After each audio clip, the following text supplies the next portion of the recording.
ಕಳೆದ ಬಾರಿ ಪಾಠದಲ್ಲಿ ಕೃಷ್ಣ ಧರ್ಮರಾಜನ ಸಂವಾದ ನೋಡಿದ್ವಿ. ವಿದ್ಯಾರ್ಥಿಯೊಬ್ಬರು ಕೇಳಿದಂಥ ಪ್ರಶ್ನೆಗೆ ಕೃಷ್ಣ ಧರ್ಮರಾಜನ ನಡುವೆ ನಡೆದಂಥ ಒಂದು ಸಂವಾದದಲ್ಲಿ ಕೃಷ್ಣನ ಉಪದೇಶವನ್ನು ಕೇಳಿದ್ವಿ. ಧರ್ಮರಾಜ ರಾಜ್ಯವನ್ನು ತಗೊಂಡು ದುಃಖವನ್ನು ಅನುಭವಿಸ್ತಾ ಇರ್ತಾನೆ. ರಾಜ್ಯ ಸಿಕ್ಕಿದ್ರೂ ಕೂಡ ಸಂತೋಷ ಇಲ್ಲ. ಏನು ಇದಕ್ಕೆ ಉಪದೇಶ, ನನಗೇನಾದರೂ ಒಂದು ಹಿತೋಪದೇಶವನ್ನು ಮಾಡು ಅಂತ ಕೇಳಿದಾಗ ಕೃಷ್ಣ ಅದಕ್ಕೆ ಉತ್ತರವನ್ನು ಕೊಟ್ಟ. ದನಕ್ಕೆ 5 ಥರ ಭಯಗಳಿರ್ತವೆ, ಹಾಗಾಗಿ ದನವನ್ನು ತುಂಬ ಜೋಪಾನ ಮಾಡಬೇಕು.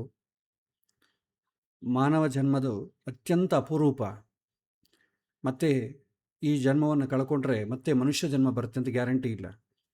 ಈ ಜನ್ಮವನ್ನು ವ್ಯರ್ಥ ಮಾಡಬಾರದು. ಆ ಮಾನವ ಜನ್ಮ ಎಲ್ಲೋ ಹುಟ್ಟಬೋದಾಯಿತು, ಅದು ವಿಶೇಷವಾಗಿ ಭಾರತದಲ್ಲಿ ಋಷಿಮುನಿಗಳು ಜ್ಞಾನ ಕೊಟ್ಟಂಥ ಸಂಪತ್ತು ಈ ಜಾಗದಲ್ಲಿ ಹುಟ್ಟಿದ್ದವೆ. ಆದ ಕಾರಣ ಇದನ್ನು ವ್ಯರ್ಥ ಮಾಡಿಕೊಳ್ಳಬಾರದು. ಸ್ವರ್ಗ ಅಂತಂಬೋದು ಭೋಗಭೂಮಿ ಅಂತ ಹೇಳ್ತಾರೆ, ಭೂಮಿ ಅಂತಂಬೋದು ಕರ್ಮಭೂಮಿ ಅಂತ ಹೇಳ್ತಾರೆ. ಇಲ್ಲಿ ಬರೋದು ಪುಣ್ಯವನ್ನು ಸಂಪಾದನೆ ಮಾಡಿಕೊಳ್ಳಿಕ್ಕೆ ಇಲ್ಲಿ ಮಾತ್ರವೇ ಅವಕಾಶ ಇರೋದು, ಬೇರೆ ಕಡೆ ಇಲ್ಲದ ಕಾರಣ ಆದಷ್ಟು ಪುಣ್ಯ ಸಂಪಾದನೆ ಮಾಡಿಕೊ. ಧರ್ಮವನ್ನು ಮಾಡೋದಕ್ಕೆ ವೃದ್ಧಾಪ್ಯಕ್ಕೆ ಮುಂದುವರಿಬೇಡ, ಪೋಸ್ಟ್ಪೋನ್ ಮಾಡಬೇಡ. ಈ ದೇಹ ಇರೋದು ಧರ್ಮವನ್ನು ಆಚರಣೆ ಮಾಡಲಿಕ್ಕೆ, ಪುಣ್ಯ ಸಂಪಾದನೆ ಮಾಡಿಕೊಳ್ಳಿಕ್ಕೆ.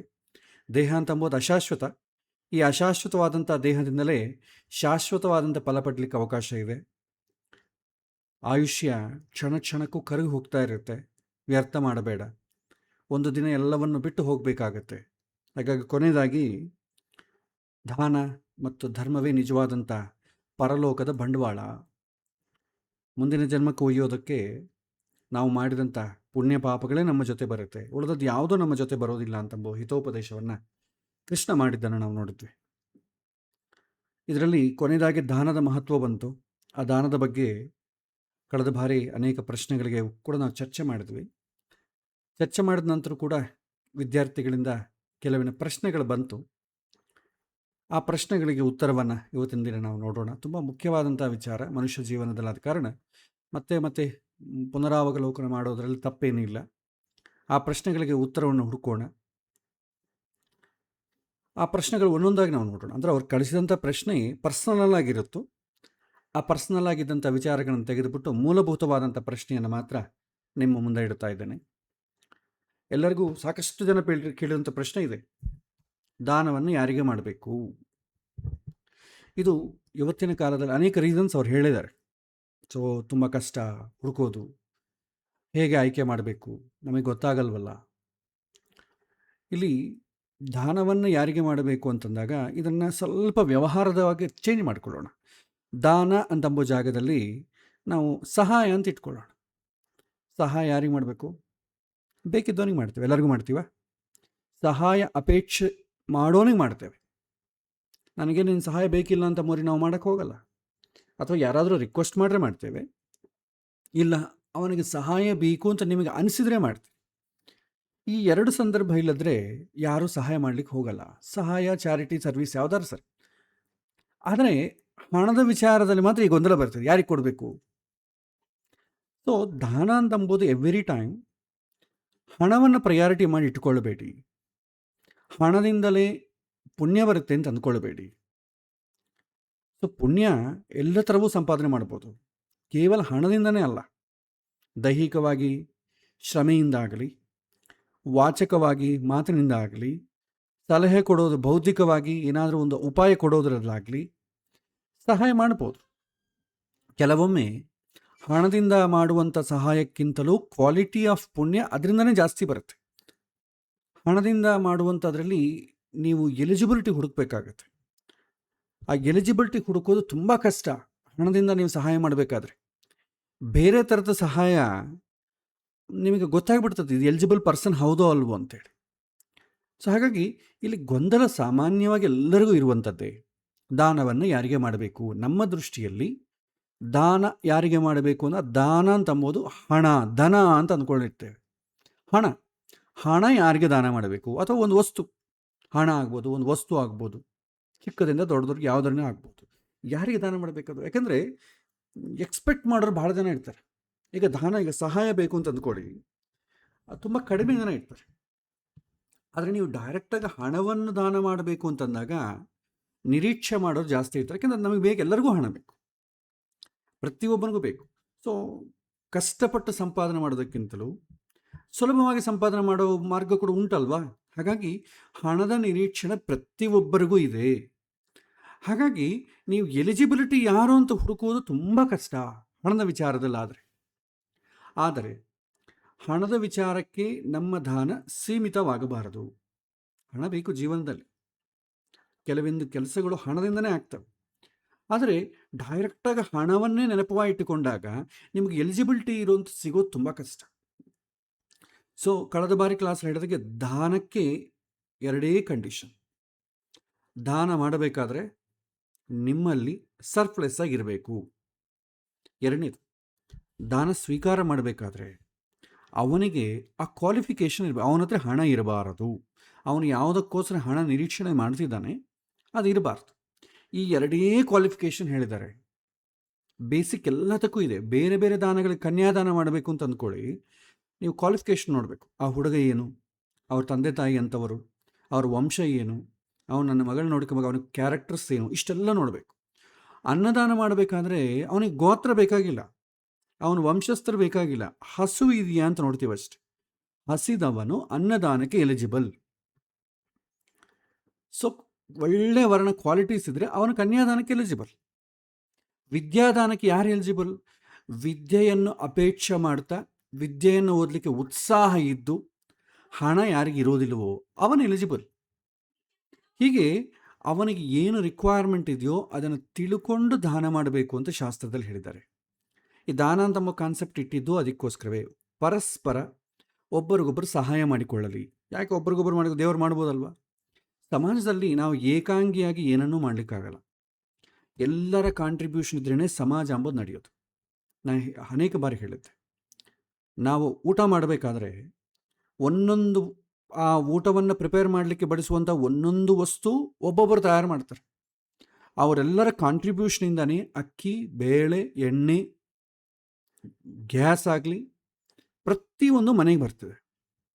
ಸಮಾಜದ ಎಷ್ಟೋ ಜನದ ಕಾಂಟ್ರಿಬ್ಯೂಷನ್ದನೇ ನಮ್ಮ 5 ಬೆಟ್ಟುಗಳು ಬಾಯಿಯೊಳಗೆ ಹೋಗ್ತಾ ಇದೆ, ಇಲ್ಲದ್ರೆ ಆಗಲ್ಲ. ಸೊ ನಮಗೋಸ್ಕರ ಎಷ್ಟೋ ಜನ ಕಾಂಟ್ರಿಬ್ಯೂಷನ್ ಇದೆ. ಹಾಗಾಗಿ ನಮ್ಮ ಕಾಂಟ್ರಿಬ್ಯೂಷನು ಸಮಾಜಕ್ಕೆ ಬೇಕು, ಇದು ಕರ್ತವ್ಯ ಅಂತ ಹೇಳುತ್ತಾರೆ. ಸೊ ಹಾಗಾಗಿ ದಾನ ಅಂತ ಬಂದು ಮಾಡಲೇಬೇಕು. ಪ್ರತಿಯೊಬ್ಬ ಕೃಷ್ಣನೇ ಭಗವದ್ಗೀತೆ ಹೇಳುತ್ತಾನೆ, ಯಜ್ಞ, ದಾನ, ತಪಸ್ಸು ಈ 3 ಮನುಷ್ಯ ಮಾಡಲೇಬೇಕು. 18ನೇ ಅಧ್ಯಾಯದಲ್ಲಿ ಬರುತ್ತೆ, ಯಜ್ಞದಾನ ತಪಕರ್ಮಣ ತ್ಯಾಜ್ಯಂ ಕಾರ್ಯಮೇವ ತತ್ ಯಜ್ಞೋದಾನ ತಪಶ್ಚೈವ ಪಾವನಾನಿ ಮನೀಷಿಣ. ಯಜ್ಞ, ದಾನ, ಕರ್ಮ ಈ 3 ಮಾಡಬೇಕು. ಯಜ್ಞ ಅಂದರೆ ನಾವು ಮಾಡುವಂಥ ಕರ್ತವ್ಯ, ದಾನ ಅಂತಂದರೆ ಪರೋಪಕಾರ, ತಪಸ್ಸು ಅಂತಂದರೆ ಆಳವಾದ ಚಿಂತನೆ, ಮನುಷ್ಯ ಜನ್ಮದ ಪರ್ಪಸ್ ಏನು ಅಂತ ತಿಳ್ಕೊಂಡು ಮುಂದುವರಿಯೋದು. ಈ 3 ಪ್ರತಿಯೊಬ್ಬನು ಅವನ ಜೀವನದಲ್ಲಿ ನಿತ್ಯವಾಗಿ ಪ್ರಥಮ ಗೋಲಾಗಿಟ್ಕೊಂಡು ಮಾಡಬೇಕು ಅಂತ ಶಾಸ್ತ್ರದಲ್ಲಿ ಹೇಳಿದೆ. ಅನೇಕ ಭಗವದ್ಗೀತೆಯಲ್ಲಿ ಬರ್ತದೆ, ರಾಮಾಯಣ, ಭಾರತ, ಭಾಗವತ ಯಾವುದ್ರಲ್ಲಿ ತಗೊಂಡ್ರೂ ಇದನ್ನೇ ಫೋಕಸ್ ಮಾಡ್ತಾರೆ. ಅದರಲ್ಲಿ ಮುಖ್ಯವಾದದ್ದು ದಾನ. ಸೊ ಇದರಲ್ಲಿ ದಾನ ವಿಚಾರ ಹೇಳಬೇಕಾದೆಲ್ಲ ಆಗಿದೆ. ಭಗವದ್ಗೀತೆಯಲ್ಲೇ ಹೇಳ್ತಾರೆ, ಸಾತ್ವಿಕ ದಾನ, ರಾಜಸ ದಾನ, ತಾಮಸ ದಾನ. ಸಾತ್ವಿಕ ದಾನಕ್ಕೆ ಮಾತ್ರ ನಿಮಗೆ ತುಂಬ ಎಚ್ಚರ ಬೇಕು, ಅನೇಕ ವಿಚಾರಗಳು ಕನ್ಸಿಡರ್ ಮಾಡಬೇಕು. ಅದು ಯಾವುದು ಕನ್ಸಿಡರ್ ಮಾಡೋಕೆ ನಮಗೆ ಗೊತ್ತಿಲ್ಲ, ಅವಶ್ಯಕತೆ ಇಲ್ಲ, ಮಾಡೋದಿಲ್ಲ ಅಂದಾಗ ಏನಾಗುತ್ತೆ, ರಾಜಸ, ತಾಮಸ 2 ದಾನಗಳಾಗ್ತದೆ. ಅದನ್ನೇನು ನೀವು ನೋಡೋದು ಬೇಕೇ ಇಲ್ಲ. ರಾಜಸ ದಾನಕ್ಕೆ, ರಾಜಸ ದಾನ ಅಂದರೆ ಏನು? ಪ್ರೆಸೆಂಟೆಡ್ ಬೈ, ಡೊನೇಟೆಡ್ ಬೈ, ನಾನು ಕೊಟ್ಟೆ, 4 ಜನಕ್ಕೆ ಹೇಳಬೇಕು, ನನ್ನ ಹೆಸರು ಹಾಕಬೇಕು, ನಾನೇ ಮಾಡಿದ್ದು, ಇದೆಲ್ಲ ಕೂಡ ರಾಜಸ ದಾನ ಕೆಳಗೆ ಬರ್ತದೆ. ತಾಮಸ ದಾನ ಅಂತಂದರೆ ಯಾರು ಎಲಿಜಿಬಲ್ ಇದ್ದಾನೋ ಅವನಿಗೆ ಅವಶ್ಯಕತೆ ಇದೆಯೋ ಇಲ್ವೋ ಕೂಡ ಗೊತ್ತಿಲ್ಲಾರ್ದೆ ನೀವು ದಾನ ಮಾಡಿದರೆ, ಅವನಿಗೆ ಬೇಕಾದ ಸಮಯದಲ್ಲಿ ಬಿಟ್ಟು ಯಾವ ಕಾಲದಲ್ಲಿ ಅವನ ಅಪೇಕ್ಷೆ ಮಾಡೋದಿಲ್ವೋ ಆ ಸಮಯದಲ್ಲಿ ದಾನ ಮಾಡಿದರೆ ಅದನ್ನೇನಂತಾರೆ ತಾಮಸ ದಾನ ಅಂತ ಕರೀತಾರೆ. ಇದನ್ನೇನು ನೀವು ನೋಡೋದು ಬೇಕಾಗಿಲ್ಲ, ಆಟೋಮೆಟಿಕ್ಕಾಗಿ ಅದೇ ಬರ್ತದೆ. ಒಳ್ಳೆಯದಲ್ಲಾದರೆ ಆಟೋಮೆಟಿಕ್ ಕೆಟ್ಟತ್ತೆ. ಸೊ ಸಾತ್ವಿಕ ದಾನ ಮಾಡಬೇಕಾದ್ರೆ ತುಂಬ ಆಲೋಚನೆ ಮಾಡಬೇಕು. ಸೊ ಉಳಿದದಕ್ಕೇನು ಬೇಕಾಗಿಲ್ಲ. ಸೊ ಸಾತ್ವಿಕ ದಾನದಿಂದನೇ ಪುಣ್ಯ ಅಂತಂಬುದು ಜನರೇಟ್ ಆಗುತ್ತೆ. ರಾಜಸ ದಾನದಿಂದ ಪುಣ್ಯ ಜನರೇಟ್ ಆಗುತ್ತೆ. ಅದು ಮುಂದಿನ ಜನ್ಮಕ್ಕೆ ತೊಗೊಂಡು ಹೋಗ್ಲಿಕ್ಕಾಗಲ್ಲ. ಈ ಜನ್ಮದಲ್ಲಿಯೇ ಅದರ ಬೆನಿಫಿಟ್ ಸಿಗತ್ತೆ. ಒಂದು ಯಾವುದೋ ಒಂದು ದೇವಸ್ಥಾನಕ್ಕೋ ಒಂದು ಚಾರಿಟಬಲ್ ಟ್ರಸ್ಟಿಗೋ ₹1,00,00,000 ದಾನ ಮಾಡಿ, ಅವ್ರು ನಿಮ್ಮ ಹೆಸರು ಹಾಕ್ತಾರೆ, ಸನ್ಮಾನ ಸಭೆ ಇಡ್ತಾರೆ, ಪೇಪರ್ ಸ್ಟೇಟ್ಮೆಂಟ್ ಕೊಡ್ತಾರೆ. ನಿಮ್ಮ ಬಂದಾಗೆಲ್ಲ ಕೂಡ VIP ಟ್ರೀಟ್ಮೆಂಟ್ ಇರ್ತದೆ. ನೀವು ದೇವಸ್ಥಾನಕ್ಕೆ ಹೋದರೆ ನೀವು ಪೂರ್ಣಕುಂಭ ಸ್ವಾಗತ, ಅಲ್ಲಿಂದನೇ ಒಳಗಿಂದನೇ ಇವ್ರು ಧರ್ಮಾತ್ಮರು, ಇವ್ರು ಇಂತಿಂಥವರು ಅಂತೇಳಿ ಹೊಗಳ್ಕೊಂಡೇ ಸಾಕ್ಷಾತ್ ದೇವರಿಗೆ ಕೂಡ ಅಷ್ಟು ಮರ್ಯಾದೆ ಇರಲ್ಲ, ಅಷ್ಟು ಮರ್ಯಾದೆ ಮಾಡ್ಕೊಂಡು ಬರ್ತಾರೆ. ಏನಾಯಿತು, ಆ ಪುಣ್ಯ ಇಲ್ಲೇ ಆಗೋಯ್ತು, ಇಲ್ಲೇ ಕರಗಿ ಹೋಯಿತು. ಮತ್ತೆ ಮುಂದಿನ ಜನ್ಮಕ್ಕೆ ತೊಗೊಂಡು ಹೋಗ್ಲಿಕ್ಕಾಗಲ್ಲ. ತಾಮಸ ದಾನದಲ್ಲಿ ಇಹದಲ್ಲೂ ಇಲ್ಲ, ಪರದಲ್ಲೂ ಇಲ್ಲ ಸುಖ. ಆ ಸುಖದಿಂದ ನೀವು ತಗೊಂಡವನು ಕೂಡ ನೀವು ಕೊಟ್ಟಿದ್ದೀರಿ ಅಂತ ತಗೊಂಡು ರಿಕಗ್ನೈಸ್ ಮಾಡಲ್ಲ. ಏನೋ ಕೊಟ್ಟ ಬಿಡು, ಅವನ ಹತ್ರ ಬೇಕಾದಷ್ಟಿದೆ, ಕೊಡ್ತಾನೆ, ಅದ್ರಲ್ಲಿ ದೊಡ್ಡಸ್ತಿಗೆ ಏನಿದೆ. ತಗೊಂಡವನು ಕೂಡ ನಿಮ್ಮನ್ನು ರಿಕಗ್ನೈಸ್ ಮಾಡೋದಿಲ್ಲ. ಯಾಕೆಂದರೆ ಅಪಾತ್ರೇಭ್ಯಶ್ಚ, ನೀವು ಅಪಾತ್ರನಿಗೆ ದಾನ ಮಾಡಿದರೆ ನೀವು ಕೊಟ್ಟಿದ್ದರಿಂದ ಕೂಡ ಅವ್ನು ರಿಕಗ್ನೈಸ್ ಮಾಡಲ್ಲ. ಅದು ಬಂಧು ಬಳಗ ಆಗ್ಬೋದು, ಸಮಾಜದ ಜನರಾಗ್ಬೋದು. ಇದೇ ಕೊಡ್ತಾನೆ ತಪ್ಪಿಸ್ಕೊಳ್ಳಿಕ್ಕೆ, ಇನ್ಕಮ್ ಟ್ಯಾಕ್ಸ್ ಅದು ಇದು ತಪ್ಪಿಸ್ಕೊಳ್ಳಿಕ್ಕೆ ಕೊಡ್ತಾನೆ, ಅವನಿಗೇನು ಕೊಡಬೇಕು ಅಂತಿಲ್ಲ, ಈ ರೀತಿ ಸಸಾರ ಮಾಡ್ತಾರೆ. ಅದು ತಾಮಸ ದಾನದ ಫಲ ಇಹದಲ್ಲೂ ಇಲ್ಲ, ಮುಂದೆನೂ ಇಲ್ಲ. ಸಾತ್ವಿಕ ದಾನದ ಫಲ ಇಹದಲ್ಲಿ ಮನುಷ್ಯ ಎಕ್ಸ್ಪೆಕ್ಟ್ ಮಾಡೋದಿಲ್ಲ, ಅದು ಅವನ ಜೊತೆಗೇ ಪರದಲ್ಲಿ ಬರ್ತದೆ. ಇದಕ್ಕೆ ಏನು ರುಜು ಅಂತಂದರೆ, ನಾವು ಹುಟ್ಟಿದಾಗಲಿಂದಲೇ ನಾವು ಶ್ರೀಮಂತರ ಮನೆಗೆ ಹುಟ್ಟಿದ್ದೀವಲ್ಲ, ಆ ಎಲ್ಲ ಅವಕಾಶಗಳಿಟ್ಟೋ ಮನೆಗೆ ಹುಟ್ಟಿದ್ದೀವಲ್ಲ, ಹೆಂಗೆ ಬಂತು? ಹಿಂದಿನ ಜನ್ಮದಲ್ಲಿ ಪುಣ್ಯವನ್ನು ತಗೊಂಡು ಕ್ಯಾರಿ ಫಾರ್ವರ್ಡ್ ಆದ್ದರಿಂದನೇ ಬಂತು, ಇಲ್ಲದ್ರೆ ಸಾಧ್ಯವಿಲ್ಲ. ಎಷ್ಟೋ ಜನ ಅಮೆರಿಕದಿಂದ ಬಂದುಬಿಡ್ತಿದ್ದಾರೆ ಇಂಡಿಯಾಗೆ, ಅಲ್ಲಿರೋಂಥ ಆಸ್ತಿ ಪಾಸ್ತಿ ಎಲ್ಲ ಮಾರಿಕೊಂಡು US ಡಾಲರ್ಲೇ ತೊಗೊಂಬಂದ್ರೆ ಏನು ಉಪಯೋಗ? ಇಲ್ಲಿ ಬಡತನದಲ್ಲಿ ಜೀವನ ಮಾಡಬೇಕು. ಅಲ್ಲಿ ಕನ್ವರ್ಷನ್ ಮಾಡಿದರೆ USD ಅಂತ INR ಕನ್ವರ್ಷನ್ ಮಾಡಿದರೆ ರೂಪಾಯಿಗಳಲ್ಲಿ ತೊಗೊಂಡು ಬಂದರೆ ಇಲ್ಲಿ ಆಸ್ತಿ ಪಾಸ್ತಿ ಮಾಡ್ಕೋಬೋದು. ಸೊ ಕನ್ವರ್ಷನ್ ಇರಲೇಬೇಕು. ಸೊ ನಾವು ಮಾಡುವಂಥ ದಾನದಿಂದ ಪುಣ್ಯ ಕನ್ವರ್ಟ್ ಆಗ್ತದೆ, ಪುಣ್ಯದಿಂದ ಮತ್ತೆ ನಮಗೆ ಬೇಕಾದಂಥ ಬೆನಿಫಿಟ್ಸಿಗೆ ಮತ್ತೆ ಕನ್ವರ್ಟ್ ಆಗ್ತದೆ. ನಾವು ಒಬ್ಬರಿಗೆ ದಾನ ಮಾಡಿದ್ರೆ ಬರೋ ಜನ್ಮದಲ್ಲಿ ಇನ್ನೊಬ್ಬರು ನಮಗೆ ದಾನ ಮಾಡ್ತಾರೆ. ಸೊ ಈ ರೀತಿ. ಸೊ ದಾನ ಯಾರಿಗೆ ಮಾಡಬೇಕು? ಎಲಿಜಿಬಲ್ ಇದ್ದವನಿಗೆ ಮಾಡಬೇಕು. ಎಲಿಜಿಬಲ್ ಇದ್ದವನನ್ನು ಹುಡುಕಲೇಬೇಕು, ಬೇರೆ ಹಾದಿನೇ ಇಲ್ಲ. ಪುಣ್ಯ ಸಂಪಾದನೆ ಮಾಡೋದು ಅಷ್ಟು ಸುಲಭ ಅಲ್ಲ. ಅದು ಯಾವುದೋ ಒಂದು ಸಂಕಲ್ಪ ಹೇಳಿ 10 ಜನ ಬ್ರಾಹ್ಮಣರನ್ನು ಕರೆದು ಅವನಿಗೆ ಚಂದನ ತಾಂಬೂಲಾದಿಗಳೊಂದಿಗೆ ಹಣವನ್ನು ಕೊಟ್ಟು ಕೃಷ್ಣಾರ್ಪಣಮಸ್ತು ಅಂತ ಹೇಳಿದಷ್ಟು ಈಸಿ ಅಲ್ಲ. ಕೃಷ್ಣಸ್ಯ ಅರ್ಪಣಮಸ್ತು, ಕೃಷ್ಣನೇ ನಿನಗೆ ನಾನು ಅರ್ಪಣೆ ಮಾಡ್ತಾ ಇದ್ದೀನಿ ಅಂತ ಮನಸ್ಸೇ ಇರೋದಿಲ್ಲ ಅಲ್ಲಿ. ಸುಮ್ಮನೆ ಕೃಷ್ಣಾರ್ಪಣಮಸ್ತು ಮಂತ್ರದಲ್ಲಿ ಅವ್ರು ಹೇಳ್ತಾರೆ, ಹೇಳೋರಿಗೂ ಅದರ ಪ್ರಜ್ಞೆ ಇರಲ್ಲ, ತಗೊಂಡವ್ರಿಗೂ ಪ್ರಜ್ಞೆ ಇರಲ್ಲ, ಸುಮ್ಮನೆ ಸಾಕಾಗ್ತೀವಿ ಅಷ್ಟೆ. ಅದಕ್ಕೆ ಪುಣ್ಯ ಬರಲ್ವಾ? ಬರುತ್ತೆ. ನೀವು ಯಾವ ಉದ್ದೇಶಕ್ಕಾಗಿ ಕೊಟ್ಟಿದ್ದೀರೋ ಆ ಉದ್ದೇಶ ಈಡೇರುತ್ತೆ. ಇನ್ನೊಬ್ಬರಿಗೆ ನಾನು ಕೊಟ್ಟೆ, ನಾನು ಇನ್ನೊಬ್ಬರಿಗೆ ಹಣ ಕೊಟ್ಟಿದ್ದೇನೆ ಅಂತಂದಾಗ ಬರೋ ಜನ್ಮದಲ್ಲಿ ನಿಮಗೆ ಇನ್ನೊಬ್ಬರು ಹಣ ಕೊಡ್ತಾರೆ. ಭಗವಂತ ಪ್ರೀತನಾಗಲಿ ಅಂತ ನೀವು ಹಣವನ್ನು ಕೊಟ್ಟರೆ ಮುಂದಿನ ಜನ್ಮದಲ್ಲಿ ನೀವು ಪ್ರೀತರಾಗಬೇಕು ಅಂತ ಭಗವಂತ ಹಣ ಕೊಡ್ತಾನೆ. ನೀವು ಯಾರಿಗೆ ಕೊಟ್ಟಿದ್ದೀರಿ ಅಂತ ಬೇಕಾಗಿಲ್ಲ. ಎಲಿಜಿಬಲ್ ಪರ್ಸನ್ ಇದ್ದಾನ, ಅವನಿಗೆ ಕೊಟ್ರಿ, ಭಗವಂತ ಪ್ರೀತನಾಗಲಿ. ಭಗವಂತ ಮಾಡಬೇಕಾದಂಥ ಕರ್ತವ್ಯ ನಾನು ಮಾಡಿದೆ, ನನ್ನ ಹತ್ರ ಭಗವಂತ ಮಾಡಿಸಿದ, ಮುಗಿದೋಯ್ತು. ಅದರಿಂದ ಪುಣ್ಯವೂ ಬರುತ್ತೆ, ಪುಣ್ಯದ ಜೊತೆಗೆ ಸಂತೋಷವೂ ಬರುತ್ತೆ. ಎಷ್ಟೋ ಜನ್ಮದ ಸಮಯದಲ್ಲಿ ನಾವು ಫೇಟ್ ಆ್ಯಂಡ್ ಫ್ರೀ ವಿಲ್ ಬಗ್ಗೆ ಮಾತಾಡ್ಕೊಂಡಿದ್ದೆ. ಕರ್ಮ ಸ್ವಾತಂತ್ರ್ಯ.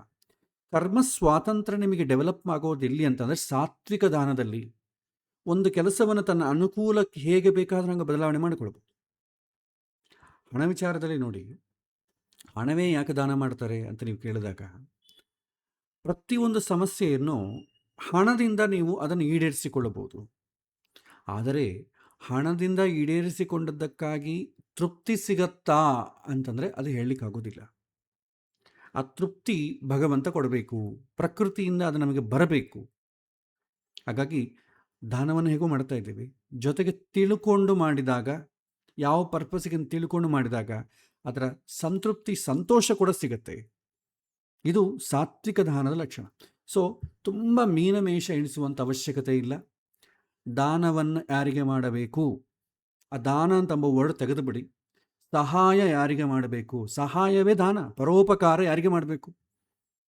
ಮತ್ತು ದಾನ ಅಂದಾಗ ನಿಮಗೆ ರಿಲಿಜಿಯಸ್ ಆ್ಯಕ್ಟಿವಿಟೀಸ್ ಎಲ್ಲ ಸೇರಿಬಿಡುತ್ತೆ. ಯಾಕೆಂದರೆ ಇವತ್ತು ನಾವು ಓದುವಂಥ ಪುಸ್ತಕಗಳಲ್ಲಾಗಲಿ, ಪ್ರವಚನಗಳಲ್ಲಾಗಲಿ, ಹಬ್ಬ ಹಾಡುಗಳಲ್ಲಾಗಲಿ, ಅಂತ್ಯಷ್ಟಿ ಸಂಸ್ಕಾರದಲ್ಲಾಗಲಿ ದಾನ ಅಂತಂಬ ವರ್ಡ್ ಅಲ್ಲೇ ಜಾಸ್ತಿ ಯೂಸ್ ಮಾಡೋದು.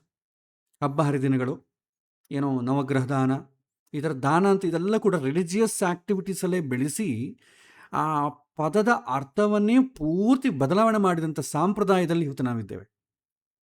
ಹಾಗಾಗಿ ದಾನ ಅಂತಂದಾಗ ಏನು ಮಾಡಬೇಕು ಅಂತಂದರೆ, ದಾನ ಅಂತಂದರೆ ಒಬ್ಬ ಬ್ರಾಹ್ಮಣನಾಗಿರಬೇಕು. ಒಳ್ಳೆ ಬ್ರಾಹ್ಮಣ ಅಂತ ಡೆಫಿನೇಷನ್ ತಿಳ್ಕೊಂಡು ಮಾಡ್ರೆ ಅದು ಇನ್ನೂ ಒಳ್ಳೆ ವಿಚಾರ. ಬ್ರಹ್ಮಜ್ಞಾನಕ್ಕೋಸ್ಕರ ತನ್ನ ಜೀವನವನ್ನು ಮೀಸಲಾಗಿಟ್ಟವನು ಯಾರಿದ್ದಾನೆ ಅವನು ಬ್ರಾಹ್ಮಣ.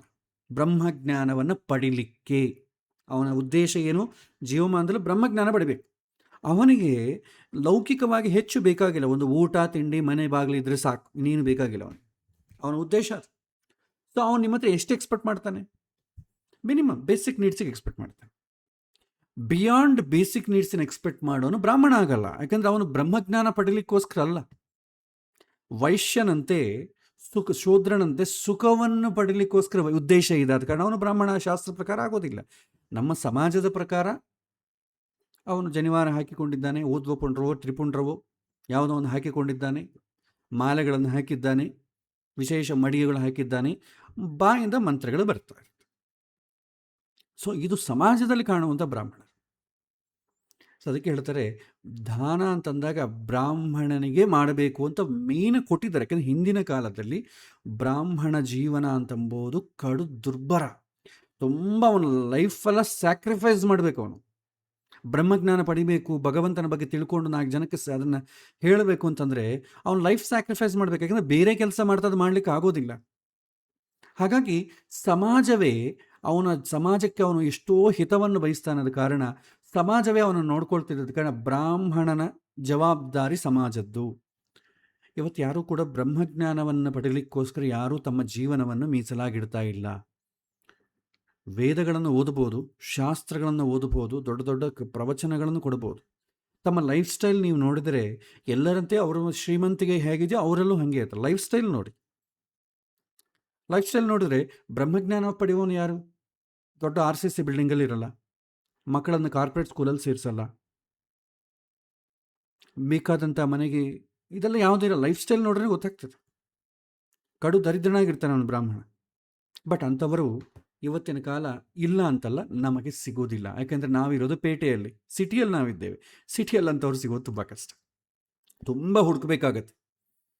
ಅದಕ್ಕೆ ಆ ಪ್ರಯತ್ನವೇ ಪುಣ್ಯ ಫಲಕ್ಕೆ ಹಾದಿಯಾಗತ್ತೆ. ಪುಣ್ಯ ಸಂಪಾದನೆ ಅಷ್ಟು ಸುಲಭ ಅಲ್ಲ, ಅದು ಮೊದಲು ನಾವು ತಿಳ್ಕೊಳ್ಬೇಕು. ಅದಕ್ಕೆ ಈ ಬ್ರಾಹ್ಮಣನ ಹುಡುಕೋದು ತುಂಬ ಕಷ್ಟ. ಹಾಗಾಗಿ ಶಾಸ್ತ್ರದಲ್ಲಿ ತುಂಬ ಹೊತ್ತಾಗಿ ಏನು ಹೇಳ್ತಾ ಅದನ್ನು ಪಕ್ಕಕ್ಕೆ ಇಡೋಣ. ಬೇರೆ ಹಾದಿಗಳಿಲ್ವ ಬರೋಕ್ಕೆ? ದಾನ ಅಂತ ಅಂಬೋದು ಬ್ರಾಹ್ಮಣರಿಗೋಸ್ಕರ ಭಗವಂತ ಮಾಡಿದ್ದಲ್ಲ, ಸಮಾಜದ ಜನ ಎಲ್ಲರ ಹಿತಕ್ಕೋಸ್ಕರ ಭಗವಂತ ಮಾಡಿದಂಥ ಕಾನ್ಸೆಪ್ಟ್.